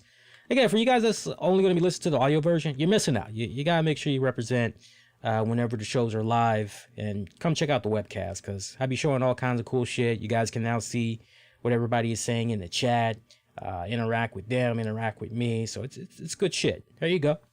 Look at that. The WCW United States Championship. A lot of fond memories with that one. As a wrestling fan, a lot of fond memories with that one. Now, if you ask me straight up, what's my favorite United States title design? I gotta go with the NWA. I gotta go with the NWA. That's just me. I gotta go with the NWA. But hey, I gotta show New Japan Wrestling some love too. They made a pretty damn good US title too. There you go. That's the IWGP United States title. Look at that. Pretty fucking badass, yeah? So the point, we got all these great designs, and yet we get this ugly ass. Let's go back. We had all these great designs, and yet we got this. Yeah, we got this ugly fucking thing. Yeah. There was somebody, I wish I could remember the person's handle, but there was somebody on Twitter that had took this title and they went in Photoshop and they did a couple of tweaks here and there in bringing out the eagle more. And it was really cool how they did it. I hope that WWE considers doing a slight revision, because whatever that guy had did in Photoshop, man, that motherfucker had went more over and what he did. More people, including myself, were receptive to the title the way he slightly re-envisioned it, without even, he just did a little contrast here, add a little bit of coloring here. He didn't really do too much with the image, but what he did was totally more kick-ass than what we got right here. So even when you see it in a darker light or whatever, you know, you're still kind of something still looks kind of missing though. But to each its own, you know, to each its own. So, did you guys hear about Matt Riddle? Let's dive into that. I don't know why I still got this ugly ass title on the screen. Give me a second here. There we go. Now we got it off. So, did you guys hear about Matt Riddle? Matt Riddle had took to social media in a rare moment for Matt Riddle. He kept it real, and he did a video about some sexual assault allegations that was made against him. If you had missed it earlier today on social media, no problem. I did try to share it on the Facebook page, and you know, I actually gave my reactions to what all he had said on Twitter and everything, but I want to expand upon it more and everything. So let's probably set this up for you, and we'll actually play the video. Hopefully Matt Riddle won't mind this, but he again, this is the first time, again, he denied sexual assault allegations that were made recently against him in a video that he had posted earlier today. And these allegations were made by an independent wrestler by the name of Candy Cartwright, who alleged that back in June, Riddle choked her in May of 2018 and forced her to perform oral sex on him while they were riding in a van, while several other wrestlers, who were in the same vehicle, they had fallen asleep. Cartwright made the allegations on Twitter during the, you guessed it, Speaking Out movement. And immediately, once these allegations were made public, Riddle released a statement through his lawyer denying Cartwright's account. So, kind of interesting here. Now, what I want to do, I want to load up for you guys Matt Riddle's video. I have this ready to go in case you guys did not check it out. So I want to load this up. I want you guys to listen to it. You guys should be able to hear this because when I was playing around with the software earlier, I made sure that everything was good. So if you guys cannot hear the audio of Matt Riddle speaking, please immediately say something in the chat because I'm looking at it right now. And I'll see if I can do something off the fly so that you guys will be able to hear this. But you guys should be able to hear it. But like I said, if not, let me know. All right, so let me go ahead and load this up for you guys. And I'm going to mute myself here. I'm going to make this quick. I have never in my entire life sexually assaulted a man, woman, or anybody. And that includes Samantha Tavell, Candy Cartwright. I never sexually assaulted you. The story about that van trip and the driver being asleep and me forcing you to do stuff and hop on whatever, it's a complete lie. It's a fabricated story because you're still mad. You know why you're mad? Because yes, you're right. We had an affair. You have plenty of evidence of that. And you know what? I never denied it because it happened. Do I want to talk about it? Do I really want to share about it? No. It's embarrassing because I feel like a real piece of crap cheating on my wife and doing that and now having to talk about it publicly. But I have to. We had a relationship. We had a fling. I started to get sad and depressed because I was lying to my wife so much to hide what I was doing. I was lying to all my friends because I didn't want anybody to know. Because it's not something cool. I didn't want to brag about it. I tried to end it. I told my wife about you and us. I tried to end it. I blocked you. I blocked your social media. You then started using messaging apps and you kept coming. I blocked those. I got a new number. You got my new number and kept messaging me. You literally got on social media accounts for other companies, kept messaging me until I blocked them. Now you have literally started harassing me, showing up to hotels, harassing my friends. Where is he? Where is he? Where is he? At this point, you have to realize if you don't think you're stalking me or harassing me, you're crazy. And if you are at home and you don't think that's harassment, you're crazy. At the end of the day, I'm not perfect. We did have an affair, and I'm not happy about that. But I never sexually abused anybody. I never sexually assaulted anybody. And when I wanted to get out of this relationship, out of this situation, she said no, and she kept pursuing me and harassing me and stalking me. And then when she didn't get her way, she used the Speak Out movement to try to ruin my career. Completely unacceptable. That's all I really have to say. That's the story. Everybody have a great day. Take care. Later.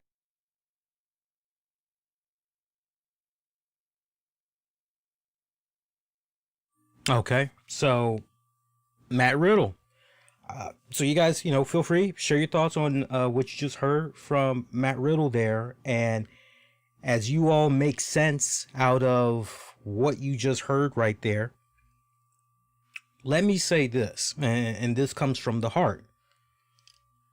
For me, this is not about picking a side. And as I always try to say to you guys here on the show, when you hear about certain things, I always tell you guys, there's this side, there's the other side, and then there's that fine line in the middle, which is the definitive absolute truth, which honestly, you'll never really know. So take this from what it's worth. This is just my personal opinion. Just 2 cents from a distance. Nothing more, nothing less. It takes a real human being to admit when they were a fucking piece of shit in their life, in particular to their significant other. It takes a real person to admit that. Hey, not for nothing, I'm not comparing myself to Matt Riddle, so don't come at me with this. But longtime listeners will recall that, many times on the show, I told you guys that in a different life, I was an asshole to my first wife. I was a real piece of shit. I had got shown some tough love, and I had to grow up. I got married real young. Real young. I got married at the age of 22 going on 23, if I'm not mistaken. So I got married real young. Looking back on it now, I had no business getting married. I still wanted to be going around. I wanted to be dating and sleeping with other women. At that point, I could not just stay dedicated, faithful to just one fucking woman. I was a real piece of shit. And I had to fucking grow the fuck up. I got shown some tough fucking love, and I really had to look at myself within. And man, how did I get to this point? Because I fell on some hard times as a result of how I treated my first wife. And so for Matt Riddle, man to man, he's got my respect alone for going on social media, didn't have to, and says, hey, yeah, I fucking cheated on my wife. I slept around on my wife with this said individual. But as far as, sexual abuse and all that other shit goes, nah, man, nah. Never did that to no man, never did that to no woman, never did that to anybody. I don't roll like that. This is all about jealousy, blah this, blah that. What did I say to you guys on the show a couple of weeks ago? Again, consistency. That's the key word, consistency. What did I say to you guys on the show? I said, one of my biggest concerns, one of my biggest fears about this speaking out movement is that there are going to be individuals. If you're following me on social media, you also know I said this on social media as well. My biggest fear is that you're going to have individuals that's going to be looking at this speaking out movement as their opportunity to somehow extract some type of revenge on someone that they felt did them wrong. And okay, this is the payback that I was looking for. This is how I can fucking stick it to them. Let me tell you something, in case you haven't figured it out by now, boys and girls, especially you younger cats out there, in case you haven't figured it out by now, man, you got a world that is full of motherfuckers that will be jealous of your success. What you may look at as, well, this ain't really much to be tripping over. It's small, it's insignificant, it means nothing really to me. And that's great that you're thinking that way, because guess what? That makes you fucking humble in my book. But for somebody else that's hungry, for somebody else that's thirsty, and they want what you got, they can't just settle for what they have. They want what's on your plate too. They want to be you. They want to have everything that you got. And rather than, okay, how can I take myself from point A to point B? You know, rather than, okay, so from a positive perspective, what do I need to do from within to get myself to where that person is, rather than look at it in that type of fashion and maybe even see if, hey, you know, you think you could take me under your wings, you think you can show me some tips, you think you can blah, blah, blah, blah, blah. Instead, you get some people that become so obsessed, that become so engaged to the point of being fixated. How can I sabotage this person? How can I fuck this person up and really stick it to them? That's the type of world that we live in. We got a lot of people that operate that way. You would be fucking surprised. You would be fucking surprised. So for Matt Riddle to jump out there and admit his flaws, say, hey, you know, went to my wife, told her about how I was cheating on her with you, you know, blah, blah, blah. She knows XYZ, blah, blah, blah, blah, blah, blah, blah, blah. Again, I'm not taking sides, but I got to tell you, to hear what he has said, it's like, man, how can you go against that? How can you? Now, this individual did have a little bit of a retort to Matt Riddle's video, and she said a little something. She actually, this Candy Cartwright, she actually provided Newsweek a response to Matt Riddle's statement. Crazy, Newsweek. I know, right? Wrestling Newsweek? Yeah, that's where we are in 2020. And I quote, everything he said in the video is just meant to distract people. I know having an affair was wrong, and I'm sure it brought a lot of pain to his family. But that doesn't take away from the fact that he assaulted me multiple times throughout the course of our relationship. So on July 4th, Cartwright tweeted out a photo of herself and Riddle kissing that was apparently dated back to May 19th of 2019 to counter the claim that she was stalking Riddle and his wife. And I quote, "This is crazy. It's been 2 weeks and I'm still getting hate messages, threats, and seeing stuff like this." Cartwright wrote in the tweet alongside the picture, "If I've been stalking for years, then why is this from 2019? This was also taken after I went to see him on an NXT loop and he got me tickets to 2 shows."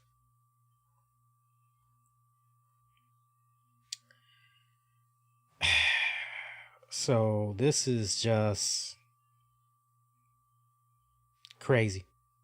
Crazy. Now, back in June, WWE did issue a statement to the media outlets commenting on the allegations against Riddle, saying, "We take any allegation of this nature very seriously and are looking into the matter.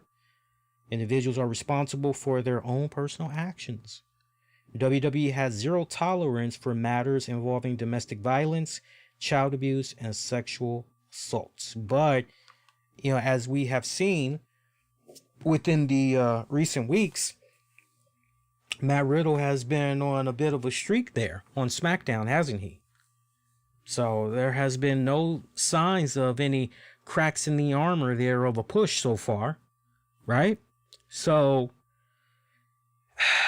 this is very, we got to get beyond the he said, she said. Now, with regards to the photos, I mean, come on, man. You, everybody else, even somebody that doesn't know that much about Photoshop and all that computer software, it's easy to take an image and whatever date you want to try to have it be, it's easy to manipulate things from that standpoint.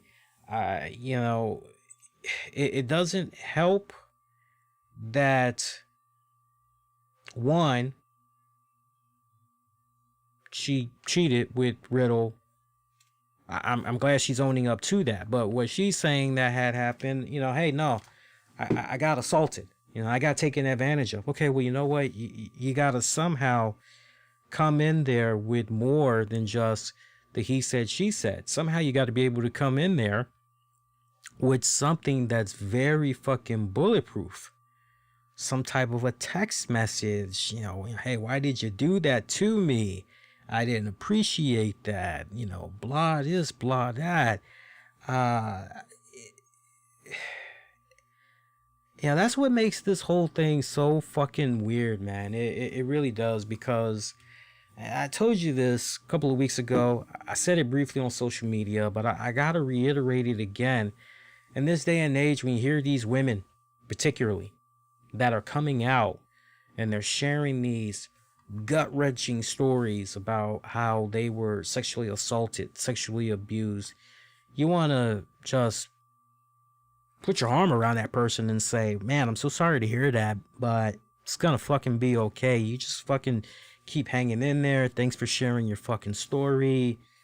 One of my friends that's involved in the wrestling business, she shared a series of her own fucking stories and shit that she had dealt with. I had no fucking clue. I reached out to her privately and I'm like, man, thank you so much for, putting a spotlight on it. I had no fucking clue that you were going through some of that shit that you were going through. And here's the thing. I knew that she was going through some level of sexual harassment because, there would be a few times where, she'd come by the show. And I actually had some listeners that would send these nasty ass explicit emails. I actually had, back in the day when we were taking calls live on the air, I actually had one listener that he said, and I quote, "You can't make this shit up." He said, and I quote, once I brought him on the air, "Oh, finally, I've been saving this cum for 2 hours." I bullshit you not. I really wish I was trolling you guys. Now, luckily, she didn't hear that, and I fucking hung up on his ass. And she was like, "Hey, what happened?" I'm like, yeah, because I said to her, "I'm so sorry you had to hear that." She goes, "What are you talking about?" I'm like, I didn't even, somebody was on the air? I was like, "Yeah." She's like, "You didn't hear that?" She goes, "No, I didn't hear that." So I kind of knew that she was most likely she was dealing with that type of stuff, but I had no clue that to a certain degree she was a victim like some of these women that have come out, not quite to the point of sexually being taken advantage of, physically, but she had some interesting stories to share. I gotta say. But that's the thing, you got these real legit women that are coming out and they're sharing their reactions to, some of the shit that's been going on, and your heart aches for them. You want for them to get some type of retribution. You want for them to get some type of redemption. You want for these individuals that did what they did to them to pay. But then you get these individuals that have their own agenda. Raka Khan is a fucking good example of that. Here's this woman once again making headlines talking about how, Kurt Angle did this to me. Kurt Angle did that to me. Blah, blah, blah, blah, blah, blah, blah, blah. And it's, well, wait a minute. Not for nothing. It's already been established that, you've got some serious demons that you've been battling. And while you have been battling your own respected demons, Kurt Angle has been able to overcome them and then some. I mean, he has done a complete 180. The new woman that he has in his life, the kids that he has in his life, for the better. He is a changed man for the long haul and has been. We haven't seen any type of relapse. I mean, ever since he got with this woman and the other kids have come into the picture, nothing but positive things has happened for Kurt. We haven't heard anything negative about Kurt since. And it's been years now. Years upon years upon years. And, yet Raka Khan, I mean, shit. She's in the news right now. She's got to go to court for something. I briefly had looked at it and I bust out laughing because I couldn't help but go, wow. Before you get ready to fucking point your finger at somebody and wag it and talk about how much they're a fucking, piece of shit and all that, you make sure that your own fucking wicked garden is straightened out. I mean, seriously, if you're going to open yourself up like that, you got to be prepared for the scrutiny, because that scrutiny can come right back on you. Not for nothing, true story. I remember some years back, I remember when she was making her rounds, rattling the cages. Oh, Kurt Angle had did this, Kurt Angle had did that, blah, blah, blah, blah, blah, blah, blah, blah. And I remember I was one of the first podcast, if not the only podcast, that reached out to her. And I said to her, look, I'm sorry to hear, what's been going on with you and everything, but, I'd like to give you a platform where, and I told her this straight up. I said, I would like to give you a platform, where you come on the show and anything that you want to get off your chest, you can get it off your chest. But also at the same time, many fans, including myself, we hear you saying these things, but we want clarity, and, we want to give you the platform where you can come on uninterrupted. We're not making any money off of this in any type of way. We want to put the spotlight on you and yeah, that sounds great. Yeah, we can do it. And so I remember a few times I said, okay, so how's your schedule looking? We can, like any guest that I've tried to get on the show over the years, my MO, all right, I want this guest on the show. Let's see if we can plan this out a week, 2 weeks in advance. That way we can get the advertising going. We can work on artwork, promoting that guest, all that shit. Good to go. That way we have a good turnout by the time the guest comes on the show. Enough people have been listening to the rack of shows leading up to when that guest appears. If they missed the live appearance, easily on demand on the downloads, they're good to go. Oh, well, I'm free right now. And it's like, okay, I respect that and everything. It's like, but, you might be available right now, but respectfully, I'm working my 9 to 5. I'm trying to plan this in a way and on a day that, you're off work.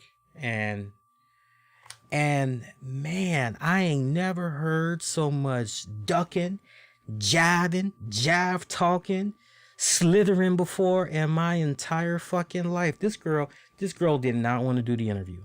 I think when she had really took the time out and she did her research and she was checking out the interviews that I had did with other guests and everything, I really honestly believe in my heart of hearts that this individual, oh man, he gonna get me trapped. He gonna get me trapped up. I ain't trying to be trapped. That's just honestly the vibe I had got.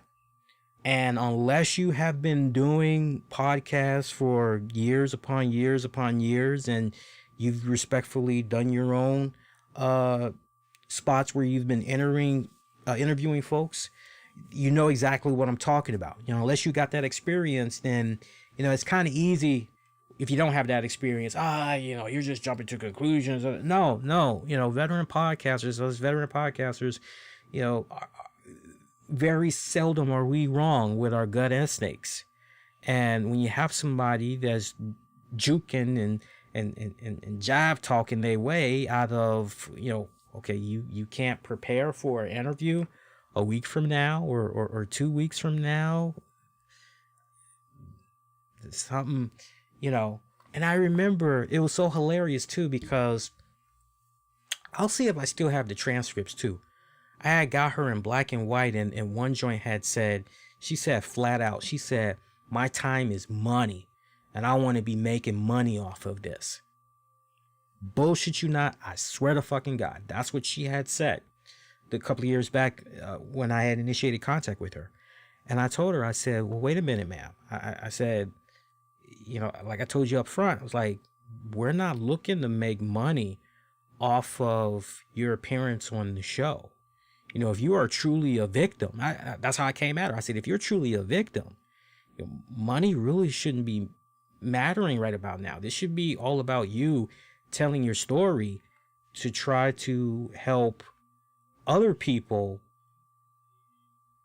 you know, to try to help other people. And to Steven in the chat, bro, I love you. I respect the hell out of you as a listener. But dude, we've been done talking about NXT for almost a half hour.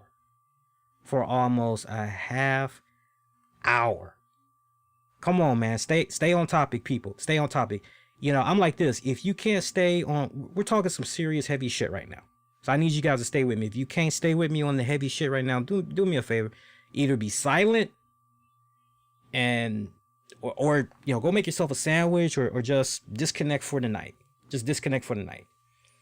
See, that's the beautiful thing about this new multi-streaming platform that I'm on now. I can legitimately, whereas before there was like a 90-second delay in seeing the comments, I can like see in as best in real time right now. Come on, stay with me, people. Concentrate. We on some real serious shit right now. So if you got a person that is saying, you know, I want my voice to be heard, you know, I this person did all of these things to me, and somebody comes along and says, you know, hey, sorry to hear what's been going on. We want to give you a platform where, you know, you can definitely reach out to other victims, share your story, blah, blah, blah, you know, answer some, you know, some questions, blah, this, blah, that. Then you're going to be like, yeah, sure. Yeah, I greatly would appreciate that. Blah, blah, blah, blah, blah, blah, blah, blah, blah, yakety spackety. But in black and white, she said, my time is money. And, you know, I want to be, I want to be making money off of this. And I'm totally like, we're not trying to make money off of this. We want you to, you know, legitimately share your story. And I told her, I said, look, I said, and I even gave her an out. I said, if you're working and you can't, you know, do it on a particular, that's why I'm trying to play to your strengths. I'm trying to sit down and talk to you on a day where you're not working, you know, you're free. You know, you got about 30 minutes to spare to sit down and talk.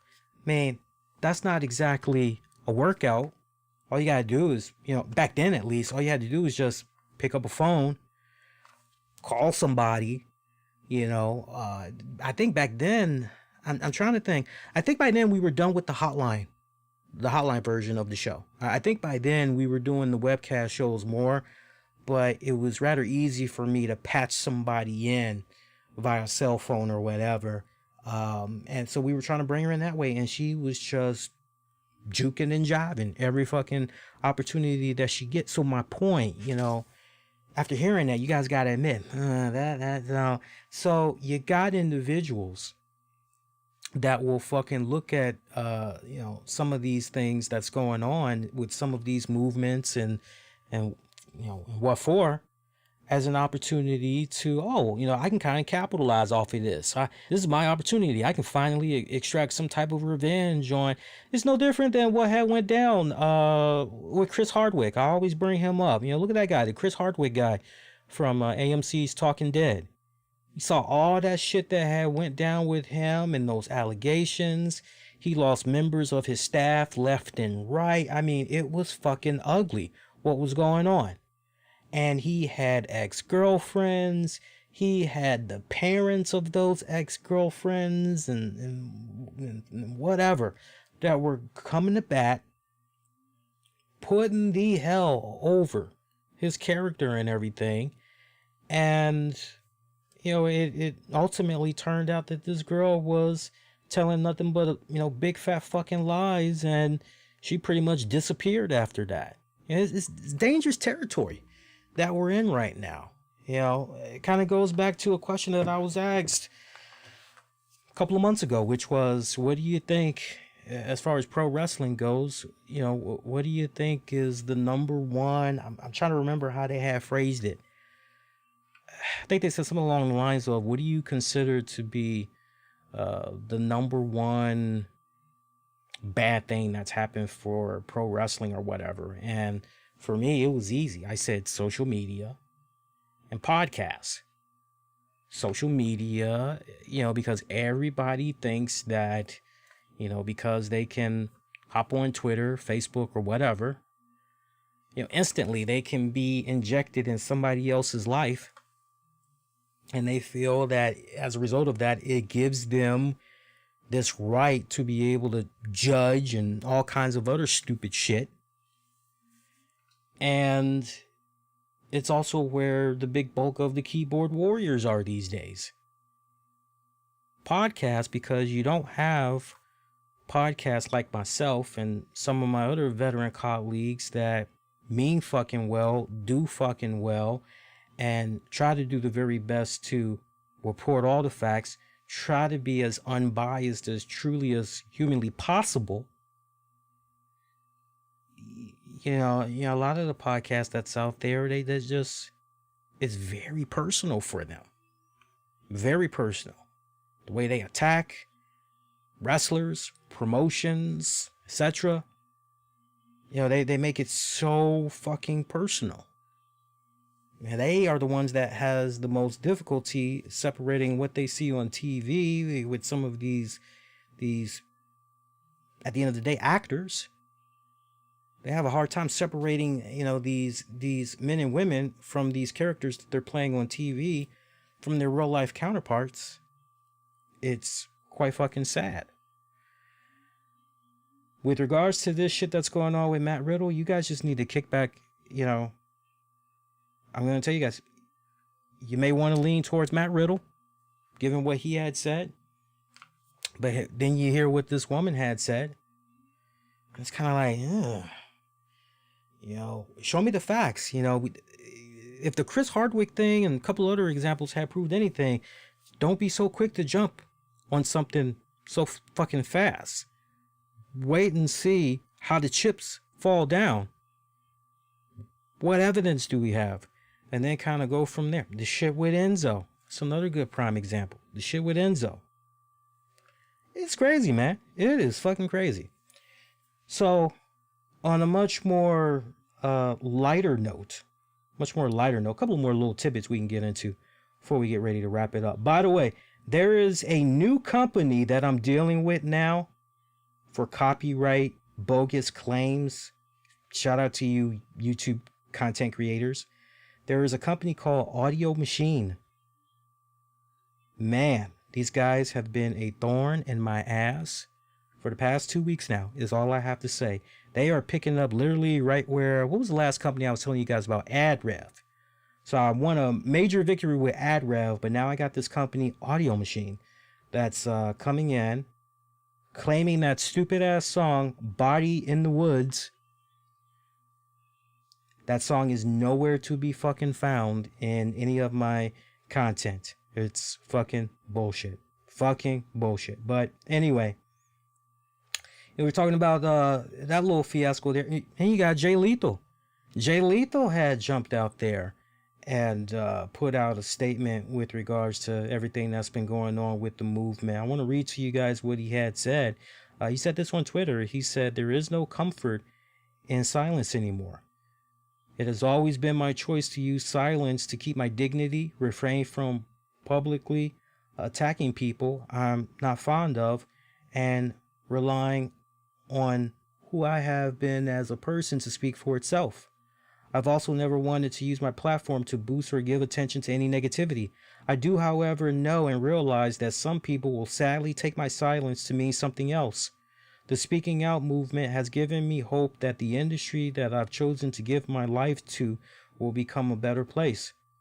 I've wanted to stand in support of all those brave enough to share their painful stories. Unfortunately, I was afraid to due to the lies that are being said about me. I have never and would never sexually harass, sexually assault, rape, or force myself on anyone. I would never use my status to deny anyone opportunities. Even now, it pains me to know that defending myself might somehow tarnish an important movement and cast doubt on real, troubling experiences." Again, I've done my share of enough interviews, having friends in and around the business. I've heard nothing but good things about Jay Lethal. Nothing but always positive experiences with regards to Jay Lethal, even just outside of the ring. I have heard nothing but kind things about Jay Lethal. So, I can't say with 100% accuracy, I'm with Jay Lethal. I do question some of the things that's been surrounding him. I will say this, one thing that I have found to be very interesting when Jay Lethal's name has popped up. I will say this is interesting. I don't know if you guys have ever thought about this as well, but I find it interesting that the one person that could definitely shed some type of light on Jay Lethal, especially if they feel that the claims that's being said about him are bogus, he's never conducted himself, in that type of fashion, blah, blah, blah. I find it very interesting that AJ Lee has not said anything. After all, in case you newer fans don't know, at one point Jay Lethal and AJ Lee, way before CM Punk and AJ Lee hooked up, Jay Lethal and AJ Lee were an item for a long time. I find it rather interesting that AJ Lee, now some people may say, well, Lee not for nothing, but once the relationships is over, this person goes, yeah, I hear you, but there is such thing as relationships ending amicably, still maintain some type of friendliness. World is small and all, especially like in a bubble like the wrestling world. Things have a way of coming back. Hey, who'd have thought I'd run into you at the airport? The world can be small. I just have always found it rather weird that AJ Lee has not said anything. I don't know, just kind of have that in the back of your mind. I don't know if you guys were kind of thinking about that as well, but I just always thought that was a bit weird. But so, he summed it up rather perfectly there. Other than, talking about his own little thing. Yeah, you got some people that want to take advantage of this type of situation. So, to be continued. Shit's getting real over here in the DC area, by the way, man. I think Daniel Snyder is definitely going to be folding on the Redskins name. One of the owners that has the naming rights to the FedEx Stadium, they've pretty much told Daniel Snyder, look, you don't change the name of the team, I'll just share my fucking share of ownership with the company. I'll just share my portions with somebody else. He is really feeling the pressure. I don't know if you guys had watched the news earlier tonight, but Amazon has given all sellers a 48-hour heads up. Hey, Redskins merchandise, gotta pull it. Ain't gonna be able to sell it after 48 hours. So you got 48 hours, pull it off your stores now, because we ain't selling that shit no more. So I mean, it is coming down hot and heavy like a motherfucker on Daniel Snyder. I think he's going to change the chain. I think he's going to change the name of the team. I know Ron Rivera said that he hopes that the name change can go into effect this season. So basically, like before, I guess in Ron Rivera's perfect world, I'm assuming before the start of the regular season, the name change will go into effect. I don't know if things can move that fast. Maybe it will, because I mean, Walmart, Amazon, I'm trying to remember who else had dropped out, but some heavy hitting fucking names had dropped out. And the fact that Amazon is now thrown into the mix as well. I know NFL, they're going on their website. They're no longer selling Redskins merchandise. So, I mean, this is really, really sign of the times for Washington. So, I don't know. I mean, on the one hand, I kind of feel as though maybe this really won't go into effect until the next season. But that's really hurting Daniel Snyder's bottom dollar. I personally feel that name change just to try to make all of those advertisers, sponsors happy so he can continue to try to get in some type of cash flow. I got a feeling that he's gonna be caving in and like, hey, if we can do it right now, yeah, let's get the name change in effect right now. Let's go ahead, let's do it, make it happen. Is all I have to say. It's all I have to say. It's almost like the Aunt Jemima shit. I had shared a video on social media. Many times we were at the grocery store a couple of weeks ago. The shelves for Aunt Jemima syrup raped. I mean, just ghosts, fucking ghosts. Barely saw pancake mix for Aunt Jemima.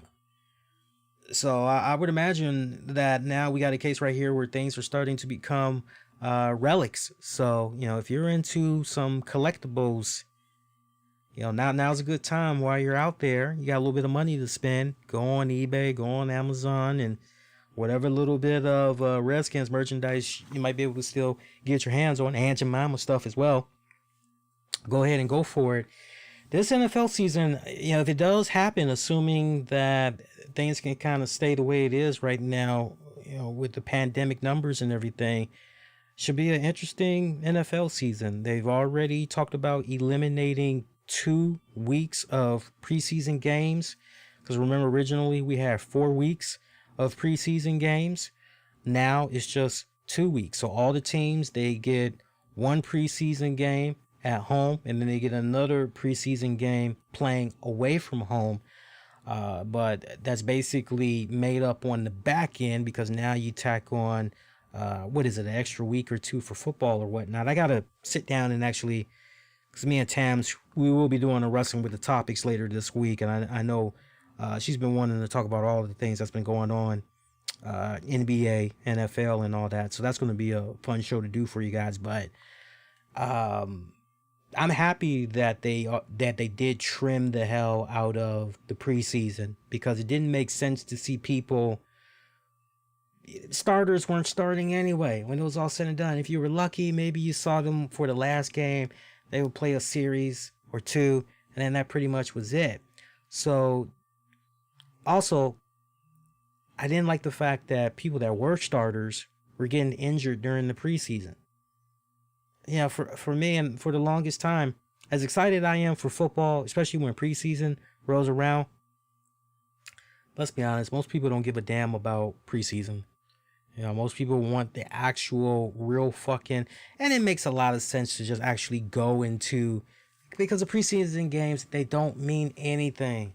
They don't fucking mean anything. So I'm happy that the players, in essence, are really getting what they want by having that preseason schedule trimmed the way that it's now being trimmed, because that gives them a little bit more time to recuperate and honestly don't have to play unnecessary games when it's all said and done.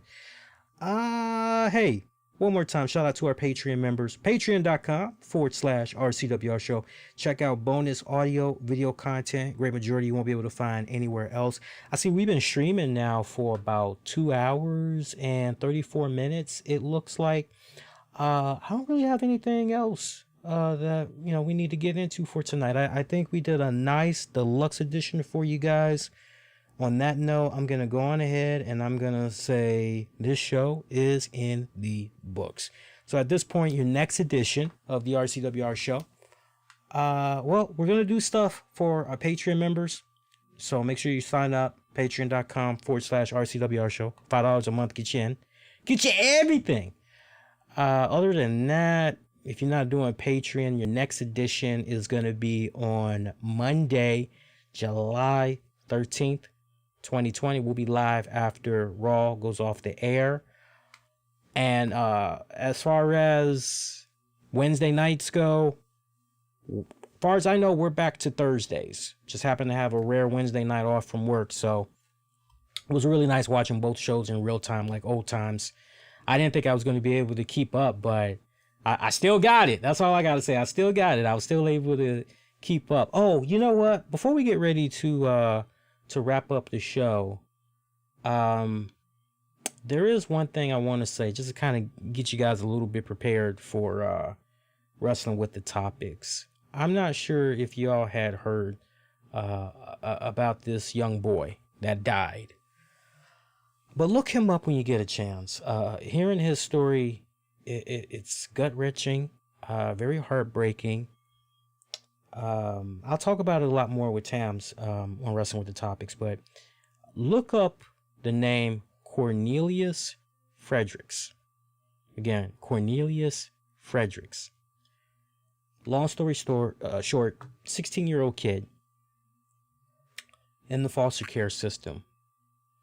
And the way he passed away will piss you guys off.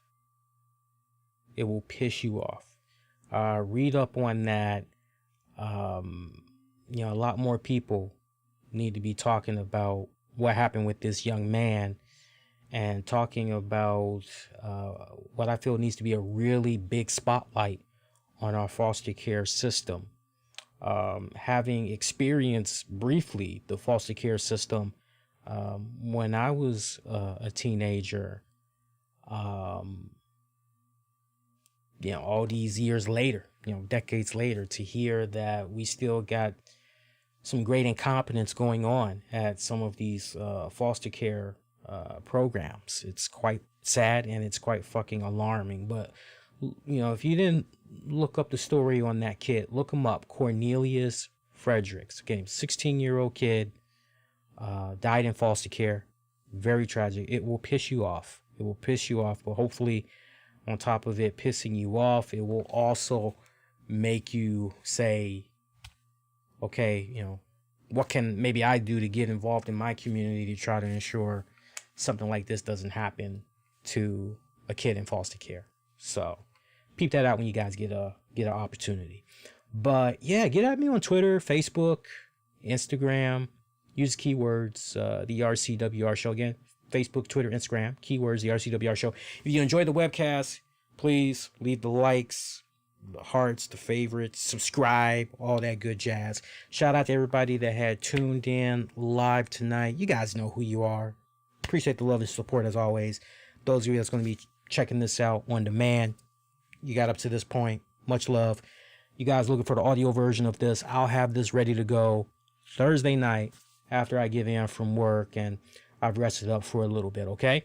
Until next go round, I am wishing all of you all to be safe and most importantly, be kind to one another. Peace, y'all. Bye.